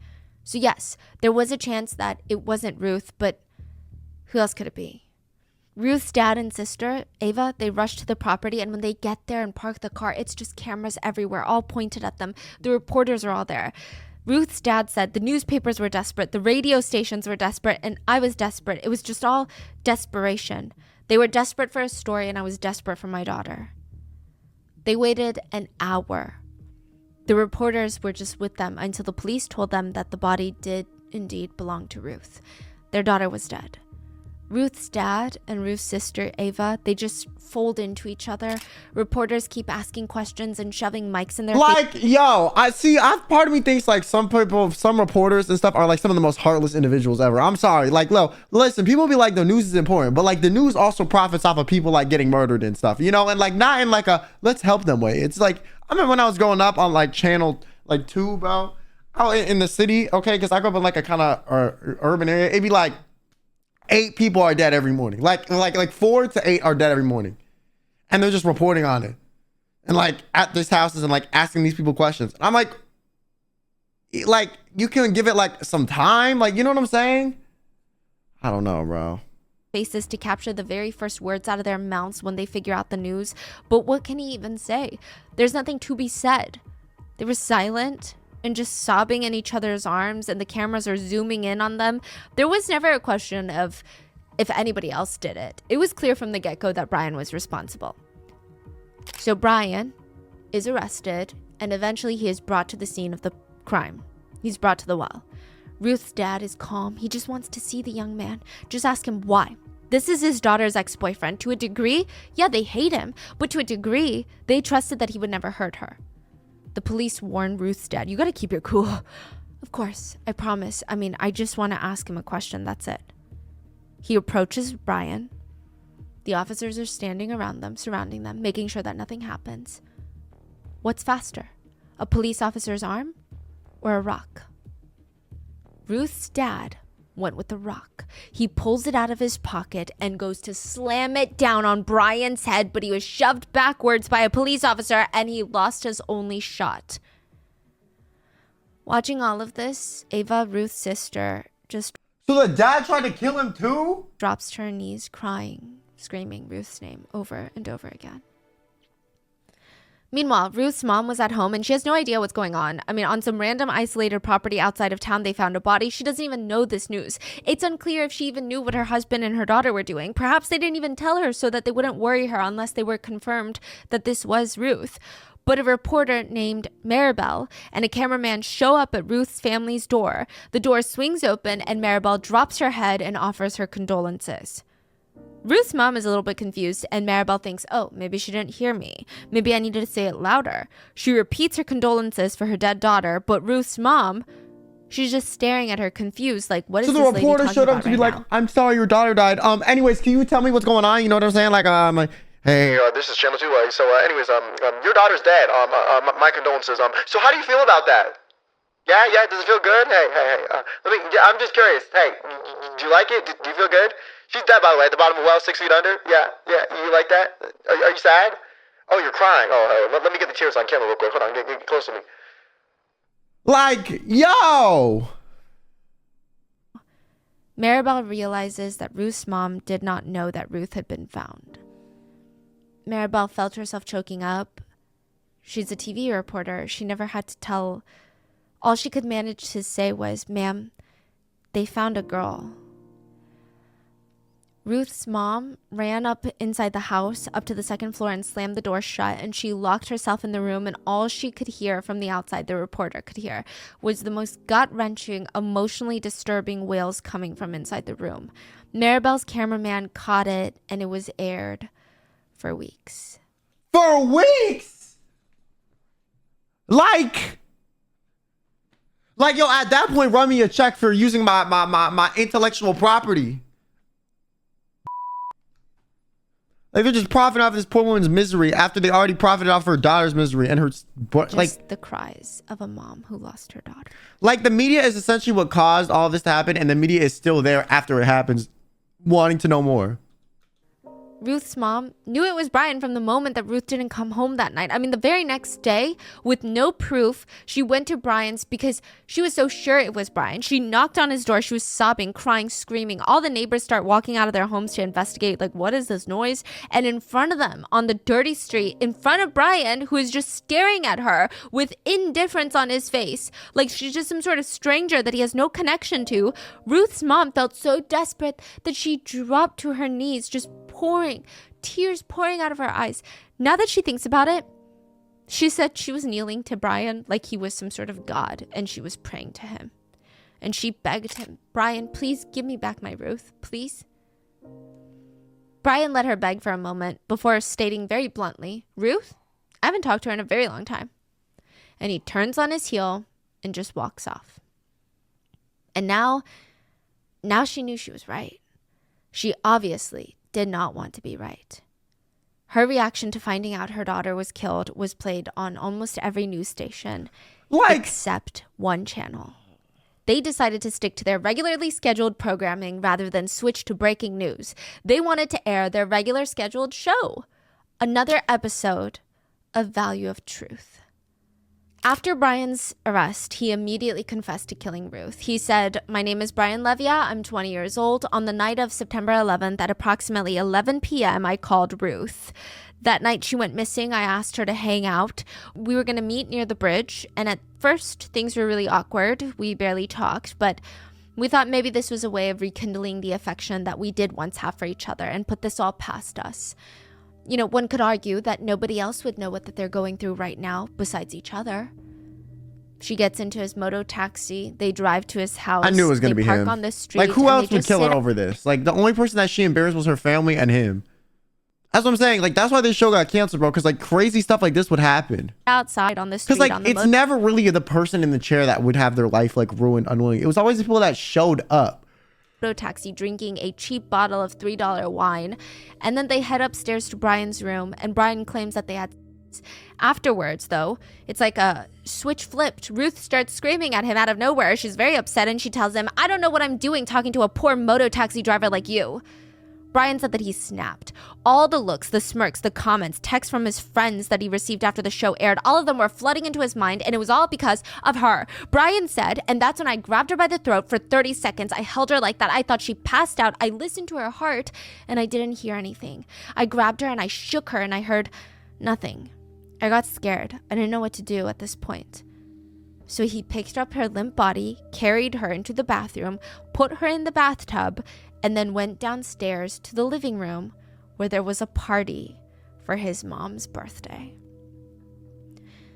So he just left this dead body in the bathtub, was like, yeah, let's go downstairs and party. Huh? Drunk while upstairs, Ruth's body was in the bathtub. He said later his uncle came to move Ruth's body into the well on his property. During the trial, Brian's attorney would argue that his client, Brian, snapped under the pressure of low-key Brian be looking kind of different in every photo, bro. National humiliation. The crime can be traced all the way back directly to the show. That episode could not have existed without Brian. That's the truth. The program had impact so long as you had a sitting up there. You can call him Brian or change him to a new man, Juan, Pedro, whoever. They just... Like, how he looked on the show and how he looks in every other photo is just different to me. Needed a man to be the laughing stock, the green hat slave, a cult. They need a victim for Ruth's lies. But when Ruth's parents did not agree with this sentiment, Brian and his uncle decided to see if they could press charges against Ruth's parents for throwing a rock at Brian when they found Ruth's body in the well. What? Yeah. When you think that they can't go lower, they do go lower. Like, your son killed the daughter. So we're going to try to sue you for you trying to throw a rock at his head. Like, hello? It runs in the family. It's a bit of a side note, but before the trial, Ruth's mom was beaten by Brian's dad. He attacked her with so much vengeance that I would not be surprised if you told me that he wanted to kill her. What? It was a lot. Her eyes were swollen shut because he was pounding her in the face. Ava, Ruth's sister, asked, do they just want to kill our whole family at this point? What is wrong with them? During the trial, Brian would also argue that he was not a green hat slave, that he and Ruth were not even dating at this point when the show was being filmed, which some... And like, the dad isn't getting arrested too? Like, what's happening? Hello? Like, is the legal system just like over there taking a nap? Like what are we doing? Some netizens genuinely believe, others think that he is so upset at the idea of being a green hat slave. Like, this is what's bothering him when he's on trial for murder. Like, this is what he wants to clarify. Like, hold on, I need to use my time to tell you about this. He said that he and Ruth broke up a while back, but because she wanted to be on this show really badly, she felt like she needed a boyfriend storyline to make the producers want to air her story. She's like, the questions have nothing to do with you, but I just think that that's the only way I'll get casted. She asked him to pretend to still be her boyfriend, act like they never broke up, and go on the show with her. In return, she will give him a percentage of whatever she wins in the prize money.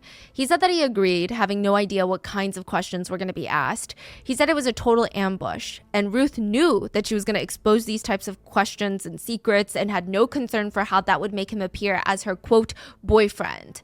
He also even claimed that the producers of the show knew that he wasn't even Ruth's current boyfriend anymore. They knew that she had broken up with him, but they didn't care as long as it was good TV. So it was all fake. Yeah, I can see that. That's what Brian claims. He also claims that the show has the most responsibility for Ruth's murder. Yeah.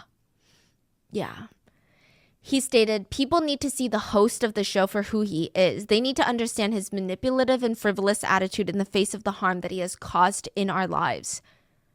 One of the producers, David Navoa, he admitted that he felt really bad for Ruth's death. He said that he was the one that conducted the polygraph initially, and he spent a lot of time trying to pick out the questions to ask Ruth that would make for the best TV.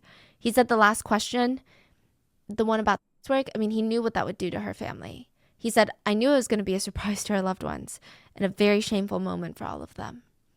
But to the producers, it was a celebration. They nailed the viewership. It was a good day at work. It was a job well done. See, that's why reality TV is so scummy, man. The ratings, it was skyrocketing. They were popping champagne in the offices. At one point, he was asked if Ruth would still be alive had she never appeared on the show. And he said, of course. But then he pauses for a second and says, well, I don't know if she would be alive. Maybe she would have died some other way. The host, Beto, one of the most famous journalists in the country, was called to testify during Brian's trial, where he basically said what he would publicly later state. I have huge condolences for the family. Our doors are open for them and the investigators, but the media have tried to turn the show into the origin of the crime, and that is something we reject because there is no relation between one event and the other. We have seen how they are trying to shift the blame from the murderer to the TV program. The murderer is Brian and his uncle. Those who are saying it's from the TV show are just doing the murderers a favor. That is not the motive. That is not the crime of passion by... I feel like that is the motive, was the embarrassment from that sort of thing, but I feel like he still didn't need to kill her. You know what I'm saying? Teenage lover. And even then, the nature of their relationship is unknown. We will not be intimidated by everyone trying to tear us down in the show. Beto announced that he will be helping the family pay for any legal fees that they may encounter during the trial. Brian's whole defense hinges on the fact that he wants society to feel pity for him, to understand where he was coming from and why he had to kill Ruth because he snapped. But at the same time, Brian has no remorse. Before the trial, Brian underwent a psychological test, and the specialist found that he was incredibly cynical, insensitive when it comes to human life. He is indifferent to other people's pains. He lies. He has no remorse. He covers up all of his wrongdoings. He might be minimizing them, and that's how he gets away with it. Even when describing Ruth's murder, the murder of Ruth, he describes his actions in a very indirect way. That the producers did this, Ruth did this, society did this, and he's just the weapon that was used. As if he had no choice in any of this. February 27, 2014, the court declared Brian and his uncle Reddy guilty for the murder of Ruth Talia. They were both sentenced to life in prison, but technically in Peru, a life sentence is 35 years. That's as long as a sentence you can get. Interestingly enough, the court did not believe a single word of Brian's confession. Yeah. I mean, they do believe undoubtedly that he killed Ruth, but they do not believe that they were meeting up for intimate relations and Ruth triggered him by being mean and that he just choked her for 30 seconds. It can take someone... Yeah, 30 anywhere seconds did sound between kind of short. A few minutes to sometimes even up to 20 minutes of strangling someone to actually have them die.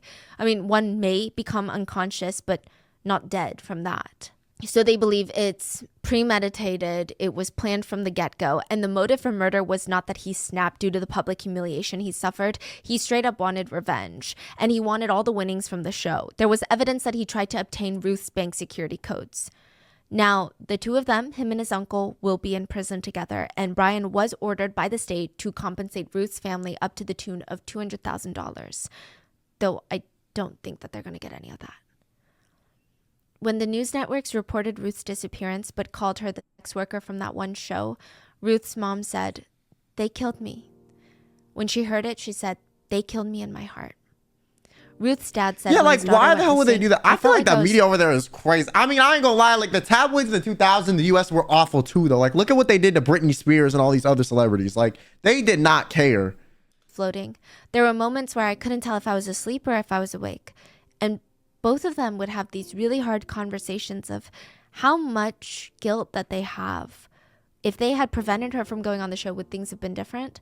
Would Brian still have so much hatred for Ruth, or would they have naturally broken up and moved on from each other? They just know that their daughter's life is worth way more than $5,300. So why? I mean, could they have done something? Ruth's mom said, "Nobody understands my immense pain. It's just too immense. When I die, that's when I will stop suffering." She visits Ruth's gravestone once a week to wash it and to pray. And every day she wakes up to Ruth's picture that's hanging in their room. It's an altar. And she talks to Ruth. She'll say things like, "Good morning, dear. Take care of your siblings, dear. I'm on my way out. I'm sick, so please help me feel better. Your grandma's also sick." She tells Ruth every little thing that happens in her day. And she thought that this would help with the healing process of grieving her daughter. But she realized at one point it wasn't healing. She was not accepting Ruth's death. She said sometimes she would expect Ruth to talk back and she would find herself getting frustrated and crying in front of the photograph and screaming, "Why won't you speak to me? Just talk to me. Why won't you talk to me?" But then she'll realize she can't because she's in a photograph. So for a while, Ruth's mom even stopped singing. She just couldn't bring herself to sing. I mean, how could you sing? Singing feels like such a happy activity. You're having a good day, you're running errands, you sing in the car. You're in the shower after a good night's rest in the morning, you sing. How could she do that? How can she sing when her daughter is dead? But one day, Ava, her other daughter, came up to her and said, "Ruth must be crying in heaven, Mom." What do you mean? Why would Ruth be sad in heaven? Because this is not what she would have wanted. She would have wanted you to sing. And Ruth's mom is now singing again. And that is the story of Ruth Talia. That's good, though. What are your thoughts? Well, the fact that she's singing now, but everything else is terrible. Seen an episode? See, I feel like this is why it got canceled everywhere else, though, too. Like, after this, I think the show got pulled, like, in America as well. Because no one in America died, but, like, there was definitely, like, threats, legal action, like, a lot of crazy stuff that happened because of the show. Because this show was just, it's crazy, bro. And, like, I feel like the ethics of a show like this is, like, kind of... like, it's almost like it depends on the questions. Because you know that one episode we watched where the guy was like talking about his son or whatever, and he was like the stealing with the gambling? Like, that episode was wholesome, you know, and it was still like kind of like you admitted to some stuff, but it wasn't anything that was like uber crazy. So I feel like it depends on like what they picked. But the producers definitely like took it too far at times. Like, I think the concept is, it's not great, but it's not like the worst thing. Like, there have been other reality TV shows that are just as exploitative that like are still a thing. But it's like, it's just the line of questioning and what they pick to be a question oftentimes is the difference. And I think having the family there is the craziest part. Like, that's part of the thing that makes the show so heartless. Yeah, I think the show should have been canceled.